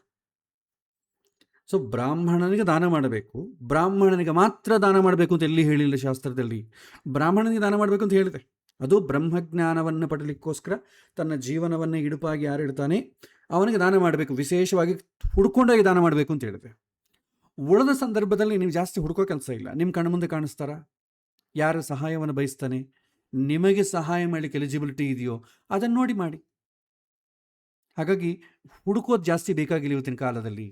ಸಹಾಯ ಅರ್ಥಿಸುವವನು ಎಲ್ಲಿ ನಿಮಗೆ ಕಾಣ್ತಾನೋ ನಿಮ್ಮ ಕೈಲಾದ ಸಹಾಯವನ್ನು ಮಾಡಿ. ಅದು ದೈಹಿಕ ಆಗಬಹುದು, ವಾಚಕ ಆಗಬಹುದು, ಬೌದ್ಧಿಕ ಆಗಬಹುದು. ಎಲ್ಲ ಸಮಯದಲ್ಲಿ ಹಣವೇ ಆಗಬೇಕು ಅಂತಿಲ್ಲ. ಅದು ಕೂಡ ಹೇಳ್ತಾರೆ ಬೇಸಿಕ್ ನೀಡ್ಸ್ ಅಂದರೆ ನಿಜವಾದಂಥ ಜೆನ್ಯೂನ್ ಸಹಾಯ ಅಂತ ಹೇಳ್ತಾರೆ. ನಮ್ಮ ಮನೆಗೆ 50 ಇಂಚಸ್ TV ಇಲ್ಲ ರೀ, ದಯಮಾಡಿ ನನಗೆ ತುಂಬ ಕಷ್ಟದಲ್ಲಿದ್ದೇನೆ, ದಾನ ಮಾಡಿ ಅಂತ ಯಾರನ್ನ ಕೇಳ್ತಾರೆ? 50 ಇಂಚಸ್ TV ಇಲ್ಲದ ಜೀವನ ನಡೆಯಲ್ವಾ? ಬೇಕಾದಂಗೆ ನಡೀತದೆ. ಬೇಕಾದ್ರೆ ನಿಮ್ಮ ಮನೆಗೆ ಹಳೇದು ಯಾವುದನ್ನ ಇದ್ದರೆ ಕೊಡಿ ಅವರಿಗೆ, ಅಷ್ಟೇ ಆಗಲಿ. ಅವನು ತೊಗೊಳ್ಬೇಕು ಅಂತ ಏನಿಲ್ಲ. ಜೀವನ ನಡೆಸಲಿಕ್ಕೆ ಕಷ್ಟ ತಾಪತ್ರಯದಲ್ಲಿ ಯಾರಿರ್ತಾರೆ ಅವರನ್ನು ನೀವು ಹುಡುಕೊಂಡು ಹೋಗಿ ದಾನ ಮಾಡಿದರೆ ಆ ಹಣದಿಂದ ಬರುವಂಥ ಕ್ವಾಲಿಟಿ ತುಂಬ ಜಾಸ್ತಿ ಇರುತ್ತೆ. ಅದು ₹1 ಆಗಬಹುದು, ₹1,00,00,000 ಆಗ್ಬೋದು. ಬಟ್ ಎಲಿಜಿಬಲ್ ಪರ್ಸನ್ ಸಿಗಬೇಕು. ಹಣ ಜಾಸ್ತಿ, ಕ್ವಾಂಟಿಟಿ ಇನ್ಕ್ರೀಸ್ ಆಗ್ತಾ ಎಲಿಜಿಬಲ್ ಪರ್ಸನ್ ಪೂಲ್ ಕಡಿಮೆ ಆಗ್ತದೆ. ಸರ್ಚಿಂಗ್ ಪೂಲ್ ತುಂಬ ಕಡಿಮೆ ಆಗಿಬಿಡ್ತದೆ. ಕಡಿಮೆ ಹಣ ದಾನ ಮಾಡಬೇಕಾದ್ರೆ ನಿಮಗೆ ಜಾಸ್ತಿ ಜನ ಸಿಗ್ತಾರೆ. ಜಾಸ್ತಿ ಹಣ ದಾನ ಮಾಡಬೇಕಾದ್ರೆ ಎಲಿಜಿಬಿಲಿಟಿ ನೋಡಬೇಕು. ಅದಕ್ಕೆ ತುಂಬ ಕಡಿಮೆ ಜನ ಆ ಕ್ಯಾಟಗರಿಯಲ್ಲಿ ಇರ್ತಾರೆ. ಹಾಗಾಗಿ ನನಗೆ ಬೇಕಾದಷ್ಟು ದಾನ ಇದೆ, ನಾನು ಮಾಡಬಲ್ಲೆ ಅಂತಂದಷ್ಟು ಮಾತ್ರಕ್ಕೆ ಸಾತ್ವಿಕ ದಾನ ಮಾಡಲಿಕ್ಕೆ ಬರೋದಿಲ್ಲ. ರಾಜಸ ದಾನ ಮಾಡ್ಬೋದು, ತಾಮಸ ದಾನ ಮಾಡ್ಬೋದು, ಅದಾಗ್ತದೆ, ಮಾಡೋದು ಬೇಕಾಗಿಲ್ಲ, ಅದು ಆಟೋಮೆಟಿಕ್ ಹಂಗೆ ಆಗ್ತದೆ. ದಾನದ ಬಗ್ಗೆ ಹೇಗೆ ಮಾಡಬೇಕು ಅಂತ ತಿಳ್ಕೊಳ್ಳದೇ ಇದ್ದಾಗ ಆಲ್ರೆಡಿ ಆಗೋದದೆ. ದೇವಸ್ಥಾನಕ್ಕೆ ಕೊಡಿ, 10 ಲಕ್ಷ ಕೊಡಿ, 20 ಲಕ್ಷ ಕೊಡಿ, ಏನಾಗ್ತದೆ ಅದು ರಾಜಸ್ಥಾನವೇ ಆಗ್ತದೆ. ಯಾಕಂದರೆ 20 ಲಕ್ಷ ನಾವು ಯಾಕೆ ಕೊಡ್ತೇವೆ? ಹೆಸರಿಗೋಸ್ಕರ. ಏನು ಬೇಡ ಅಂತ ಯಾರನ್ನ ಕೊಡ್ತಾರೆ? ಯಾರು ಕೊಡಲ್ಲ, ಹೆಸರಿಗೋಸ್ಕರವೇ ಕೊಡ್ತಾರೆ. ಅದೇ 20 ಲಕ್ಷವನ್ನು ಸಣ್ಣ ಸಣ್ಣ ಪೀಸಾಗಿ ಮಾಡಿ ಹುಡ್ಕೊಂಡೋಗಿ ನೀವು ದಾನ ಮಾಡಿ, ಟೈಮ್ ಇಲ್ಲ, ಅದೆಲ್ಲ ನಮ್ಮ ಕೈಲಾಗಲ್ಲ. ಸೊ ಇದು ಕಷ್ಟ. ಹಾಗಾಗಿ ಜಾಸ್ತಿ ಹಣವನ್ನು ದಾನ ಮಾಡಬೇಕು ಅಂತ ಯಾವತ್ತೂ ಅಂದ್ಕೊಳ್ಬೇಡಿ, ಅದು ತುಂಬ ಕಷ್ಟದ ಕೆಲಸ. ಚಿಕ್ಕ ಚಿಕ್ಕ ಸಹಾಯಗಳನ್ನ ದಾನ ಮಾಡ್ಕೊತಾ ಮುಂದಕ್ಕೆ ಹೋಗಿರಿ, ಅದೇ ಶಾಸ್ತ್ರ ಪ್ರಕಾರವೂ ಸಮ್ಮತ ಆಗುತ್ತೆ. ಇದು ಮೊದಲನೇ ಪ್ರಶ್ನೆಗೆ ಉತ್ತರ. ಎರಡನೇ ಪ್ರಶ್ನೆ, ಭಿಕ್ಷುಕನಿಗೆ ಹಣ ಕೊಡುವುದು ದಾನವೇ? ಹಣ ಅಂತ ಅಂಬೋದನ್ನು ನೀವು ಮೈನಸ್ ಮಾಡಿ, ಭಿಕ್ಷುಕನ ಎಕ್ಸ್ಪೆಕ್ಟೇಷನ್ ನೋಡಿ ದಾನ ಮಾಡಿ. ಅವನು ಹಸಿದವನು ಅಂತ ನಮಗೆ ಗೊತ್ತಾದರೆ, ಹಸಿವಿಗೆ ಈಡೇರಿಸ್ಲಿಕ್ಕೆ ಏನು ಬೇಕು? ದುಡ್ಡು ಉಪಯೋಗ ಆಗಲ್ಲ, ಆಹಾರವನ್ನು ಕೊಡಿ. ಇಲ್ಲ, ಒಂದು ನೀವು ₹1 ₹2 ದಾನ ಮಾಡಿರಿ ಅಂದ್ಕೊಳ್ಳಿ, ಅದೇನು ತೊಂದರೆ ಆಗಲ್ಲ. ಯಾಕೆ ಅಂತಂದರೆ ₹1 ₹2 ಊಟ ಬರಲ್ಲ. ಅಂಥದ್ದು ಒಂದು 10 ಜನ ಕೊಟ್ಟರೆ ಅಕ್ಯುಮುಲೇಟ್ ಮಾಡಿಕೊಂಡು ಅವನು ಊಟ ಮಾಡ್ಬೋದು. ಇವತ್ತಲ್ಲಾದರೆ ನಾಳೆ ಮಾಡ್ಬೋದು. ನೀವು ಅವನಿಗೆ ₹50 ₹100 ಕೊಡಬೇಕಾದ್ರೆ ಆಲೋಚನೆ ಮಾಡಬೇಕು, ಅವನ ರೇಂಜ್ ಮೇಲೆ ನೋಡ್ತೇವೆ. ಸೊ ಭಿಕ್ಷುಕನಿಗೆ ಸಾಧ್ಯವಾದಷ್ಟು ಆಹಾರ ಪದಾರ್ಥಗಳನ್ನು ಕೊಡಿ, ಅವನು ಸ್ವೀಕಾರ ಮಾಡ್ತಾನೆ. ಅವನು ಇವತ್ತಲ್ಲದನು ರಾತ್ರಿಗಾದರೂ ತಿಂತಾನೆ. ಬಿಸ್ಕೆಟ್ ಪ್ಯಾಕೆಟು ಬ್ರೆಡ್ ಆದರೂ ಕೊಟ್ಟರೆ ಮರುದಿನಕ್ಕಾದರೂ ಇಟ್ಕೊಂಡು ತಿಂತಾನೆ. ಆ ಎಲಿಜಿಬಿಲಿಟಿಗೆ ಹಣ ಕೊಡುವಂಥ ಸಂದರ್ಭ ಇದ್ದರೆ ಕಾಂಟ್ರಿಬ್ಯೂಷನ್, ಎಲ್ಲರೂ ಕಾಂಟ್ರಿಬ್ಯೂಷನ್ ಕೊಡ್ತಾರೆ ಕಾರಣ ತುಂಬ ಕಡಿಮೆ ಕೊಡಿ. ಯಾಕೆಂದರೆ ಅವನು ಅದರಿಂದ ವ್ಯಸನಗಳು ಹಾಳಾಗಬಾರ್ದು. ಸಾಧ್ಯವಾದಷ್ಟು ಫುಡ್ ಪ್ರಾಡಕ್ಟ್ಸ್ ಕೊಡಿ. ಇಲ್ಲ, ಅಲ್ಲಿ ನಿಮ್ಗೆ ಅಲ್ಲೇ ಬೇಕಾದಷ್ಟು ಶಾಪ್ಸಲ್ಲಿ ಬೇಕಾದಷ್ಟು ಫುಡ್ ಪ್ರಾಡಕ್ಟ್ಸ್ ಸಿಗುತ್ತೆ, ಒಂದು ಕೊಡಿಸಿ. ಅವನೇನು ಅದನ್ನು ಮಾರಿಕೊಳ್ಳಿಕ್ಕೆ ಬರಲ್ಲ, ಮಾರಿಕೊಂಡ್ರು ಕೂಡ ಅದನ್ನು ನಿಮ್ಮ ಕರ್ತವ್ಯ, ನಿಮ್ಮ ಉದ್ದೇಶ ಈಡೇರ್ತದೆ, ತೊಂದರೆ ಇಲ್ಲ. ಸೊ ಇದು ಎರಡನೇ ಪ್ರಶ್ನೆಗೆ ಉತ್ತರ. ಮೂರನೇ ಪ್ರಶ್ನೆ, ಪ್ರತಿ ತಿಂಗಳು ದಾನಕ್ಕಾಗಿ ಸ್ವಲ್ಪ ಹಣವನ್ನು ಮೀಸಲಿಡಬೇಕೇ? ಇದು ಶಾಸ್ತ್ರದಲ್ಲಿ ನಮ್ಮ ಲೈಫ್ ಸ್ಟೈಲ್ ಹಿಂದಿನ ಕಾಲದ ಹೇಳಿಸಿಕೊಡ್ತು. ಇವತ್ತು ಆ ಲೈಫ್ ಸ್ಟೈಲ್ ಇಲ್ಲ. ಪ್ರತಿ ಶಾಸ್ತ್ರ ಏನು ಹಿಂದಿನ ಕಾಲ ಶಾಸ್ತ್ರ ಹೇಳಲ್ಲ, ಶಾಸ್ತ್ರ ಯಾವಾಗೂ ಯಾರನ್ನೂ ಒತ್ತಾಯ ಮಾಡಲ್ಲ, ದಾನ ಮಾಡು ಅಂತ ಹೇಳುತ್ತಷ್ಟೆ. ಯಾವಾಗ ಮಾಡಬೇಕು, ಎಷ್ಟು ಸಲ ಮಾಡಬೇಕು, ನಾನೇ ಮಾಡಬೇಕಾ, ಇದು ಯಾವುದು ಶಾಸ್ತ್ರ ಹೇಳೋದಿಲ್ಲ. ಹಿಂದಿನ ಕಾಲದಲ್ಲಿ ನಿತ್ಯದಲ್ಲೂ ಮಾಡ್ತಿದ್ರು. ನಿತ್ಯದಲ್ಲೂ ಆಗಿನ ಕಾಲ ಮುಖ್ಯ ದಾನ ಅನ್ನದಾನ. ಯಾರಾದರೂ ಒಬ್ಬನು ಬರ್ತಾರೇನೋ ನೋಡಿ ಅವನಿಗೆ ಅತಿಥಿಯನ್ನು ಅವನಿಗೆ ಊಟ ಬಡಿಸಿ ಊಟ ಮಾಡ್ತಿದ್ರು. ಈ ರೀತಿ ಸಾತ್ವಿಕ ದಾನವನ್ನು ಮಾಡಿದ ಸಂದರ್ಭ ಇತ್ತು ನಮ್ಮ ದೇಶದಲ್ಲಿ. ನಂತರ ಅದು ಕಡಿಮೆ ಆಯಿತು, ಯಾಕೆಂದರೆ ಅತಿಥಿಗಳು ಇಲ್ಲ ಈಗೆಲ್ಲ ಕೂಡ ಅಭ್ಯಾಗತರೆ. ಅತಿಥಿ ಅಂದರೆ ಏನು ಗೊತ್ತಿಲ್ಲದೆ ಬಂದ್ಬಿಡೋದು. ಇವತ್ತು ಏನಾದರೂ ಕೂಡ ನಾವು ಫೋನ್ ಮಾಡ್ಕೊಂಡು ಬರ್ರಿ ಅಂತ ಹೇಳ್ತೇವೆ. ಅತಿಥಿ ಆಗೋದು ಹೇಗೆ? ಅಭ್ಯಾಗತರಾಗ್ತಾರೆ. ಅಸಲು ಏನು ತಿಥಿ ವಾರ ನಕ್ಷತ್ರ ಗೊತ್ತಿಲ್ಲದೆ ಬರೋಣ ಅತಿಥಿ ಅಂತಂಬ ಶಬ್ದ ಇವತ್ತಿನ ಕಾಲ ಪ್ರಯೋಗ ಮಾಡ್ಲಿಕ್ಕೆ ಬರೋದಿಲ್ಲ. ಬಂದರೂ ಕೂಡ ನಾವು ಮಾಡೋದಿಲ್ಲ ಅತಿಥಿಗೆ. ಯಾಕಂದರೆ ಇದ್ದಕ್ಕಿದ್ದ ಕೆಳಗೆ ಬಂದರೆ ಹೆಂಗ್ರಿ, ಯಾರು ಮಾಡೋರು, ಈ ರೀತಿ ನಾವು ಭಾವಿಸ್ತೇವೆ. ತುಂಬ ಕಡಿಮೆ. ಅತಿಥಿ ಸಿಕ್ಕಿತು ನಿಮ್ಮ ಜೀವನದಲ್ಲಿ ಪುಣ್ಯ, ಬಟ್ ತುಂಬ ಕಡಿಮೆ ಇವತ್ತಿನ ಕಾಲದಲ್ಲಿ.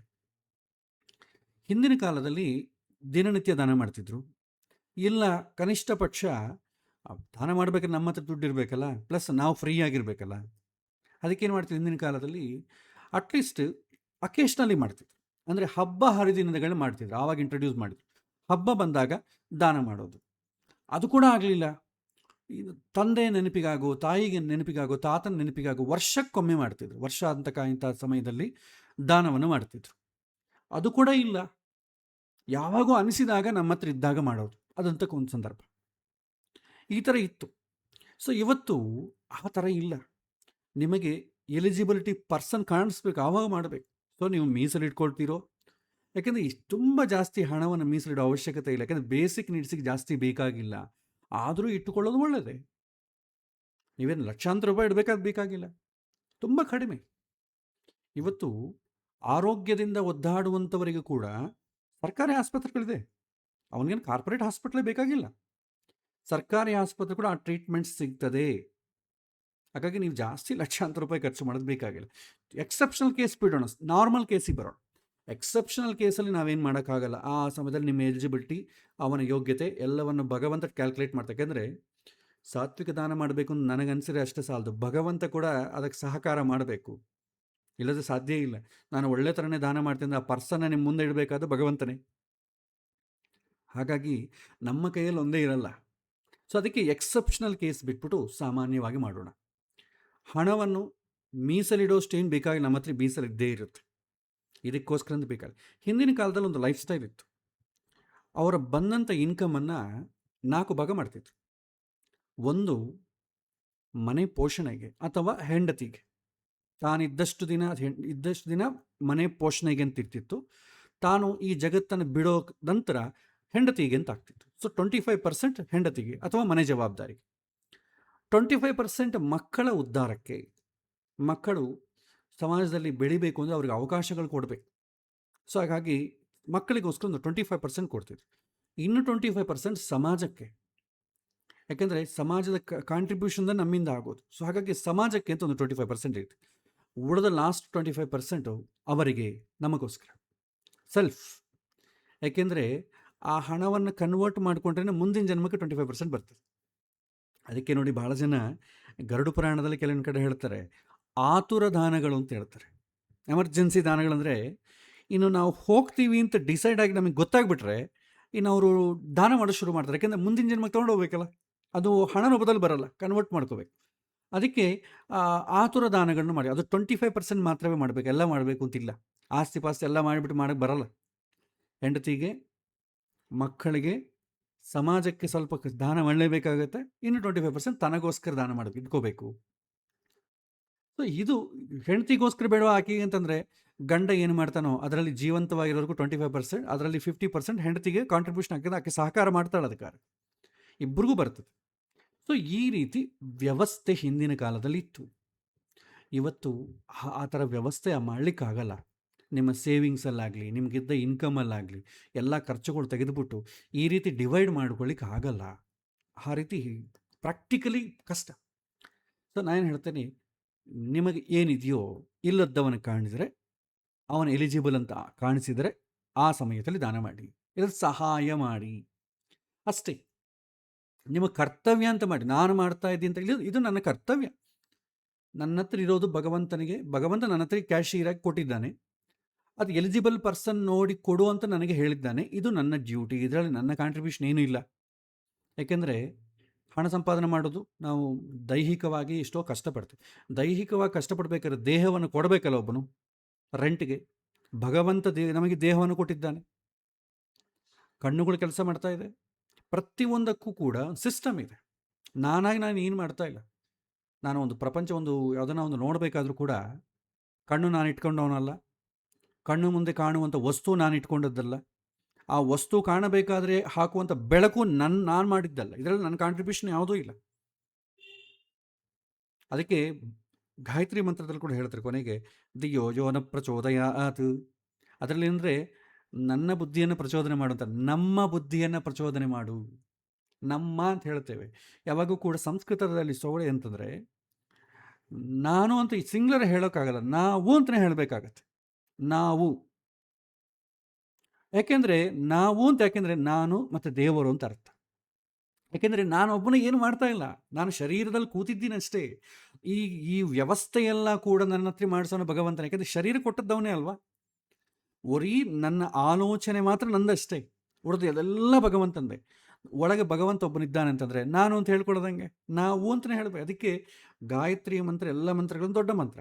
ಅದರಲ್ಲಿ ಎಲ್ಲಿ ಕೂಡ ಸಿಂಗ್ಯುಲರ್ ಬರಲ್ಲ, ಎಲ್ಲ ಪ್ಲೂರಲ್ಲೇ ಬರ್ತದೆ. ನಾವು ಪ್ಲೂರಲ್ ಯಾವಾಗ ಬಳಸ್ತಾರೆ ಅಂತಂದರೆ, ಸಂಸ್ಕೃತದಲ್ಲಿ ನಮಗೆ ವಿದ್ಯೆ ಹೇಳಿಕೊಟ್ಟಂಥ ಆಚಾರ್ಯರಿಗೆ ಪ್ಲೂರಲ್ ಬಳಸ್ತೇವೆ, ಅಥವಾ ನಮ್ಮ ಬಗ್ಗೆ ನಾವು ಹೇಳ್ಕೋಬೇಕಾದ್ರೆ ಪ್ಲೂರಲ್ಲೇ ಬಳಸಬೇಕು. ಯಾಕೆಂದರೆ ಒಳಗೆ ಭಗವಂತ ಒಬ್ಬನಿಂದಂತ ಎಚ್ಚರಬೇಕು. ಸೊ ಹಾಗಾಗಿ ನಮಗೋಸ್ಕರ, ಹಾಗಾಗಿ ಭಗವಂತ ನನ್ನ ಹತ್ರದಿಂದ ಮಾಡಿಸ್ತಾ ಇದ್ದಾನೆ. ಸೊ ಹಾಗಾಗಿ ಮೀಸಲು ಇಡಬೇಕಾ ಅಂತಂದರೆ ದಟ್ ಈಸ್ ಇವತ್ತಿನ ಕಾಲ ಆಪ್ಷನಲ್. ನೀವು ದಾನ ಮಾಡಬೇಕಾದ್ರೆ ಮೀಸಲಿಟ್ಟರೆ ಒಳ್ಳೆಯದು. ಯಾಕೆಂತಂದರೆ ಮೀಸಲಿಟ್ಬಿಟ್ಟಿವಿ ಅಂತ ಅಂದ್ಕೊಳ್ಳಿ, ಮತ್ತೆ ಮಾಡಬೇಕಾದಾಗ ಅಯ್ಯೋ ಆಗೋಯ್ತಲ್ಲ ಅಂತ ಕೊರಗೋದು ಬೇಕಾಗಿಲ್ಲ. That is purely optional. Plus basic needs ಎಷ್ಟು ಪ್ರೊವೈಡ್ ಮಾಡಲಿಕ್ಕೆ ಎಷ್ಟಾಗತ್ತೆ ನೋಡ್ಕೊಳ್ಳಿ. ದೊಡ್ಡ ದೊಡ್ಡ ಸಮಸ್ಯೆಗಳಿಗೆ ಅದು ನಮ್ಮ ಕೈಲಾಗಲ್ಲ. ಈಗ ದೊಡ್ಡ ಕ್ಯಾನ್ಸರ್ ಪೇಷಂಟ್ ಇರ್ತಾನೆ, ಲಕ್ಷಾಂತರ ರೂಪಾಯಿ, ಅದು ನಮಗೆ ಬೇಡ, ಬೇರೆ ಭಗವಂತ ವ್ಯವಸ್ಥೆ ಮಾಡ್ತಾನೆ. ಯಾಕೆಂದರೆ ಪ್ರತಿಯೊಂದು ಜವಾಬ್ದಾರಿ ನಾನೇ ಮಾಡಬೇಕು ಅಂತ ಅಂದ್ಕೊಂಡು ನಾವು ಮಾಡ್ತೇವೆ, ಯಾಕೆಂದರೆ ಭಗವಂತ ಸೇರಿಸಿ ಮಾಡ್ತಾನೆ. ಹಾಗಾಗಿ ನಿಮ್ಮ ಕಣ್ಣಿಗೆ ಕಾಣಿಸಿ ನಿಮಗೆ ಮಾಡುವ ಶಕ್ತಿ ಇದ್ದರೆ ಮಾಡಿ, ಇಲ್ಲದ್ರೆ ಕೃಷ್ಣಾರ್ಪಣಮಸ್ತು, ಬಿಟ್ಟುಬಿಡಿ. ಭಗವಂತನೇ ನನಗೆ ಅದು ಕೊಟ್ಟರೆ ನಾನು ಮಾಡ್ತಿದ್ನಲ್ಲ, ಈ ಥರ ರಿಕ್ವೆಸ್ಟ್ಗಳು ಬೇಡ. ಯಾಕೆಂದರೆ ಭಗವಂತ ಒಂದು ವೇಳೆ ದುಡ್ಡು ಕೊಟ್ಟರೆ ಕೂಡ ನಿಮ್ಮ ಕೈಲಿ ಮಾಡೋಕ್ಕಾಗಲ್ಲ. ನನಗೆ ಕೋಟ್ಯಾಂತರ ರೂಪಾಯಿ ಕೊಟ್ಟರೆ ನಾನು ಸಮಾಜಕ್ಕೆ ದೊಡ್ಡ ಒಂದು ದೇವಸ್ಥಾನ ಕಟ್ಟಿ ಎಲ್ಲರಿಗೂ ಸೇವೆ ಮಾಡ್ತೀನಿ. ಅದು ಆಗೋ ಕೆಲಸ ಅಲ್ಲ. ನಾವೆಷ್ಟೋ ಥರ ನಾನು ಪ್ರಾಕ್ಟಿಕಲಿ ನೋಡ್ತಾ ಇರ್ತೇನೆ. ಒಂದು ಪಾಪ ರಿಟೈರ್ ಆಗಿರ್ತಾರೆ. ಒಂದು 5-6 ಜನ ಪಾಪ ಎಲ್ಲೋ ದೊಡ್ಡ ದೊಡ್ಡ ಆಫೀಸುಗಳಲ್ಲಿ ಕೆಲಸ ಮಾಡಿರ್ತಾರೆ ಪಾಪ. ಮನೆಯಲ್ಲಿ ಇದ್ದಕ್ಕಿದ್ದಂಗೆ ಕೂತ್ಕೊಂಡು ಕೈ ಕಾಲು ಮುಚ್ಚಿಟ್ಕೊಂಡು ಕೂತ್ಕೊಂಡು ಹಾದಿಗೆ ಅಡ್ಡವಾಗಿ ಮಗನಿಗೆ, ಹೆಂಡತಿಗೆ ಅಡ್ಡವಾಗಿ ತುಂಬ ಕಷ್ಟ ಸಸಾರ ಮಾಡ್ತಾರೆ. ಏನು ಮಾಡ್ತಾರೆ, ಒಂದು ಬ್ಯಾಗ್ ಒಂದು ತಗಲಾಕೊಂಡು ಒಂದು ಪಾರಾಯಣ ಪುಸ್ತಕ ಇಟ್ಕೊಂಡು ವಾಕಿಂಗ್ ಹೋಗ್ತಾರೆ, ಅಥವಾ ಗುಡಿಗೆ ದೇವಸ್ಥಾನಕ್ಕೆ ಹೋಗ್ತಾರೆ, ಸ್ವಲ್ಪ ದಿನ ಕಾಲ ಕಳೀತಾರೆ. ಇಂಥವರೇ ಒಂದು 10 ಜನ ಸೇರ್ತಾರೆ. ಅವ್ರೆಲ್ಲ ಅಂದ್ಕೊಳ್ತಾರೆ, ನಾವೆಲ್ಲ ಸೇರಿ ಯಾಕೆ ಒಂದು ದೇವಸ್ಥಾನ ಸಪ್ರೇಟ್ ಮಠ ಮಾಡಬಾರ್ದು ಅಂತ ಅಂದ್ಕೊಳ್ತಾರೆ. ನಾವು ಮಠ ಮಾಡೋಣ, ನಾವೇ ಒಂದು ಕೆಲಸ ಇರ್ತದೆ, ನಮಗೊಂದು ಜವಾಬ್ದಾರಿ ಇರ್ತದೆ, ನಾವು ಧರ್ಮ ಕಾರ್ಯ ಸೇವೆ ಮಾಡೋಣ ಅಂತ ಅನ್ಸ ಫಸ್ಟ್ ಮೋಟೋ ತುಂಬ ಚೆನ್ನಾಗಿರುತ್ತೆ. ಸೊ ಏನು ಮಾಡ್ತಾರೆ, ಇನ್ನು ಡೊನೇಷನ್ಸ್ ಕಲೆಕ್ಟ್ ಮಾಡಬೇಕು ಸ್ಟಾರ್ಟ್ ಮಾಡ್ತಾರೆ. ನಾವು ಒಳ್ಳೆ ಥರ ಕಾರ್ಯ ಮಾಡ್ತಾ ಇದ್ದೇವೆ, ಒಂದು ದೇವಸ್ಥಾನ ಇರ್ತೇವೆ, ಎಲ್ಲರಿಗೂ ಪ್ರಸಾದಗಳು ಕೊಡ್ತೇವೆ, ಅನ್ನದಾನ ಆಗ್ತದೆ. ಯಾರಾದರೂ ಮನೆಗೆ ಕಾರ್ಯಕ್ರಮಗಳು ಬೇಕಾದ್ರೆ ಅವರು ಮನೇಲಿ ಮಾಡ್ಕೊಂಬೋದು, ತುಂಬ ಕಷ್ಟ, ನಾವಿಲ್ಲಿ ಮಾಡಿಸ್ತೇವೆ, ತುಂಬ ಎಲ್ಲ ಅನುಕೂಲವಾಗಿ ಧಾರ್ಮಿಕವಾಗಿ ಮಾಡಿಸ್ಕೊಡ್ತೇವೆ. ಒಂದು ಹಾಲೊಂದು ಮಾಡ್ತೇವೆ, ಆ ಹಾಲಲ್ಲಿ ನೀವು ಏನೇ ಕಾರ್ಯಕ್ರಮಗಳು ಮಾಡಿಸ್ಕೋಬೋದು. ಹೊರಗಡೆ ಹೋದರೆ ನಿಮಗೆ ಬೇಕಾದಷ್ಟು ಪೇ ಮಾಡಬೇಕಾಗತ್ತೆ ಹಾಲುಗಳಿಗೆ. ಇದು ನಮ್ಮ ಮಠದ್ದೇ ಆದ ಕಾರಣ ನಾವೇ ಎಲ್ಲ ಮಾಡ್ಕೊಳ್ಬೋದು. ಈ ಮೋಟು ತುಂಬ ಚೆನ್ನಾಗಿದೆ. ಎಲ್ಲ ದುಡ್ಡು ಕನೆಕ್ಟ್ ಮಾಡ್ತಾರೆ, ಮಠವನ್ನು ಕಟ್ತಾರೆ. ಸ್ವಾಮಿಗಳಿಂದ ಇನಾಗ್ರೇಷನ್ ಆಗ್ತದೆ, ಪ್ರವಚನಗಳಾಗ್ತದೆ, ಎಲ್ಲ ಆಗ್ತದೆ, ಅಕೌಂಟ್ ಬುಕ್ಸ್ ಎಲ್ಲ ಬಂದ್ಬಿಡ್ತದೆ. ಆಮೇಲೆ ಶುರು ಆಗ್ತದೆ, ಟಾರಿಫ್ಗಳು ಶುರು ಆಗ್ತದೆ. ಯಾರಾದರೂ ಬಂದು ನಾವು ಬುಕ್ ಮಾಡ್ಕೋಬೇಕು, ಇಲ್ಲ ಅದಕ್ಕಿಷ್ಟು ಚಾರ್ಜ್ ಆಗ್ತದೆ, ಊಟಕ್ಕೆ ಇಷ್ಟು ಚಾರ್ಜ್ ಆಗ್ತದೆ, ಪ್ರತಿಯೊಂದು ಏನು ಕಡಿಮೆ. ಹೊರಗಿದಕ್ಕೂ ಇದಕ್ಕೂ ಒಂದು ಮೇ ಬಿ 10% ಹಂಗಿರ್ಬೋದು, ಮಿತ ಅಷ್ಟಕ್ಕಿಂತ ಏನಿಲ್ಲ. ಅದೇನಾಗುತ್ತೆ, ಒಂದು ಇಂಡಸ್ಟ್ರಿ ಆಗ್ತದೆ. ಹೇಗೆ ಇಂಪ್ರೂವ್ ಮಾಡೋದು ಈ ಒಂದು ಮಠವನ್ನು ಇಂಪ್ರೂವ್ ಮಾಡೋದಂದ್ರೆ ಏನೋ ಧಾರ್ಮಿಕವಾದಂಥ ಇದು ಇಂಪ್ರೂವ್ ಮಾಡೋಂತಲ್ಲ, ಇನ್ಕಮ್ ಹೇಗೆ ಇಂಪ್ರೂವ್ ಮಾಡಬೇಕು ಅಂತ. ಕೊನೆಗೆ ಎಲ್ಲರಿಗೂ ಹೋಗ್ತದೆ ಅಂತಂದರೆ, ನೀವು ಪೇಪರ್ ಸ್ಟೇಟ್ಮೆಂಟ್ ಬರ್ತದೆ. ನಂಗೆ ಆಶ್ಚರ್ಯ ಆಗ್ತದೆ. ದೊಡ್ಡ ದೊಡ್ಡ ಹೆಸರುಗಳು ಬೇಡ, ದೊಡ್ಡ ದೊಡ್ಡ ಟೆಂಪುಗಳು ಈ ವರ್ಷ ಈ 3 ತಿಂಗಳಲ್ಲಿ, ಈ ಶ್ರಾವಣ ಮಾಸದಲ್ಲಿ, ಆಶ್ವಯುಜ ಮಾಸದಲ್ಲಿ ಇಷ್ಟು ಜನ ಭಕ್ತರು ದರ್ಶನ ಮಾಡಿಕೊಂಡರು, ಇಷ್ಟು ಲಡ್ಡುಗಳು ಖರ್ಚಾಯಿತು, ಇಷ್ಟು ಆದಾಯ ಬಂತು ಟೆಂಪಲ್ಗೆ. ಆದಾಯ ಗಳಿಸುವಂಥದ್ದು ಟೆಂಪಲ್ ಉದ್ದೇಶ ಅದೇನಾ? ಆಶ್ಚರ್ಯ ಆಗ್ತದೆ. ಸೊ ಡೆವಲಪ್ಮೆಂಟ್ ಅಂತಂದರೆ ಕೊನೆಗೇನಾಗುತ್ತೆ, ಬಿಲ್ಡಿಂಗ್ ಡೆವಲಪ್ಮೆಂಟ್ ಆಗ್ತದೆ, ಬಿಲ್ಡಿಂಗ್ಗಳು ಕಟ್ಕೊಂಡು ಹೋಗ್ತಾರೆ, ಬ್ರಾಂಚ್ಗಳು ಓಪನ್ ಮಾಡಿಕೊಡ್ತಾ ಇರ್ತಾರೆ. ಆಧ್ಯಾತ್ಮಿಕ ಡೆವಲಪ್ಮೆಂಟ್ ಸಾಧ್ಯವೇ ಇಲ್ಲ. ಹಾಗಾಗಿ ದೊಡ್ಡದಕ್ಕೆ ಹೋಗಬೇಡಿ, ಚಿಕ್ಕ ಚಿಕ್ಕದನ್ನ ಮಾಡಿ. ನನಗೆ ದುಡ್ಡು ಕೊಟ್ಟರೆ ನಾನು ದೊಡ್ಡ ಸೇವೆ ಮಾಡ್ತೀನಿ, ದಯವಿಟ್ಟು ಭಗವಂತನ ಮುಂದೆ ರಿಕ್ವೆಸ್ಟ್ ಮಾಡಬೇಡಿ. ಯಾಕೆಂದರೆ ನಿಮ್ಮ ರಿಕ್ವೆಸ್ಟ್ ಫುಲ್ಫಿಲ್ ಆಗಲ್ಲ. ಏಕೆಂದರೆ ಬೇಸಿಕ್ ನೀಡ್ಸ್ ಮಾತ್ರವೇ ಎಲ್ಲರಿಗೂ ಬೇಕಾದ್ದು. ಭಗವಂತ ಕೂಡ ಅದೇ ಎಕ್ಸ್ಪೆಕ್ಟ್ ಮಾಡ್ತಾನೆ. ಬಿಯಾಂಡ್ ಬೇಸಿಕ್ ನೀಡ್ಸ್ ಬೇಕಾದ್ರೆ ಅವನು ಶ್ರಮಪಟ್ಟು ಸಂಪಾದನೆ ಮಾಡಿಕೊಳ್ತಾನೆ, ಅವನನ್ನ ಯಾಕೆ ನೀವು ಸೋಂಬೇರಿಯಾಗಿ ಮಾಡ್ತೀರಿ? ಸೊ ಇದು ಹಿಂದಿನ ಕಾಲ ಶಾಸ್ತ್ರಕಾರರು ಹೇಳ್ತಾ ಇದ್ದಂಥ ಮಾತುಗಳು. ಅದು ಕಾಲಕ್ರಮೇಣ ಅದೆಲ್ಲ ಹೋಯ್ತು. ಈಗ ಆದಷ್ಟು ಅದು ಡೆಫಿನಿಷನೇ ಬದಲಾಗಿಬಿಟ್ಟಿದೆ. ಎಜುಕೇಷನ್ ಡೆಫಿನಿಷನ್ ಬದಲಾಗಿದೆ, ಸ್ಪಿರಿಚುವಾಲಿಟಿ ಡೆಫಿನಿಷನ್ ಬದಲಾಗಿದೆ, ಎಲ್ಲ ಡೆಫಿನಿಷನ್ಸ್ ಆಧ್ಯಾತ್ಮಿಕ ಕೇಂದ್ರ ಅಂದರೆ ಏನು ರೀ? ಇನ್ನೇನಿಲ್ಲ, ದೇವಸ್ಥಾನಗಳೇ ಆಧ್ಯಾತ್ಮಿಕ ಕೇಂದ್ರಗಳಂದರೆ. ಅಲ್ಲಿ ಆಧ್ಯಾತ್ಮಿಕ ಮನಸ್ಸನ್ನು ಪ್ರಚೋದನೆ ಮಾಡಿ ನಿಮ್ಮ ಮನಸ್ಸನ್ನು ಉದ್ಧಾರ ಮಾಡುವಂಥ ಒಬ್ಬರು ಅಲ್ಲಿ ಕಾಣಲ್ಲ ನಿಮಗೆ. ಪ್ರವಚನಗಳು ಹೇಳ್ಬೋದು, ಪ್ರವಚನ ಯಾಕೆ ಮಾಡಬೇಕು? ಮಂಗಳ ಮಾಡಲಿಕ್ಕೆ.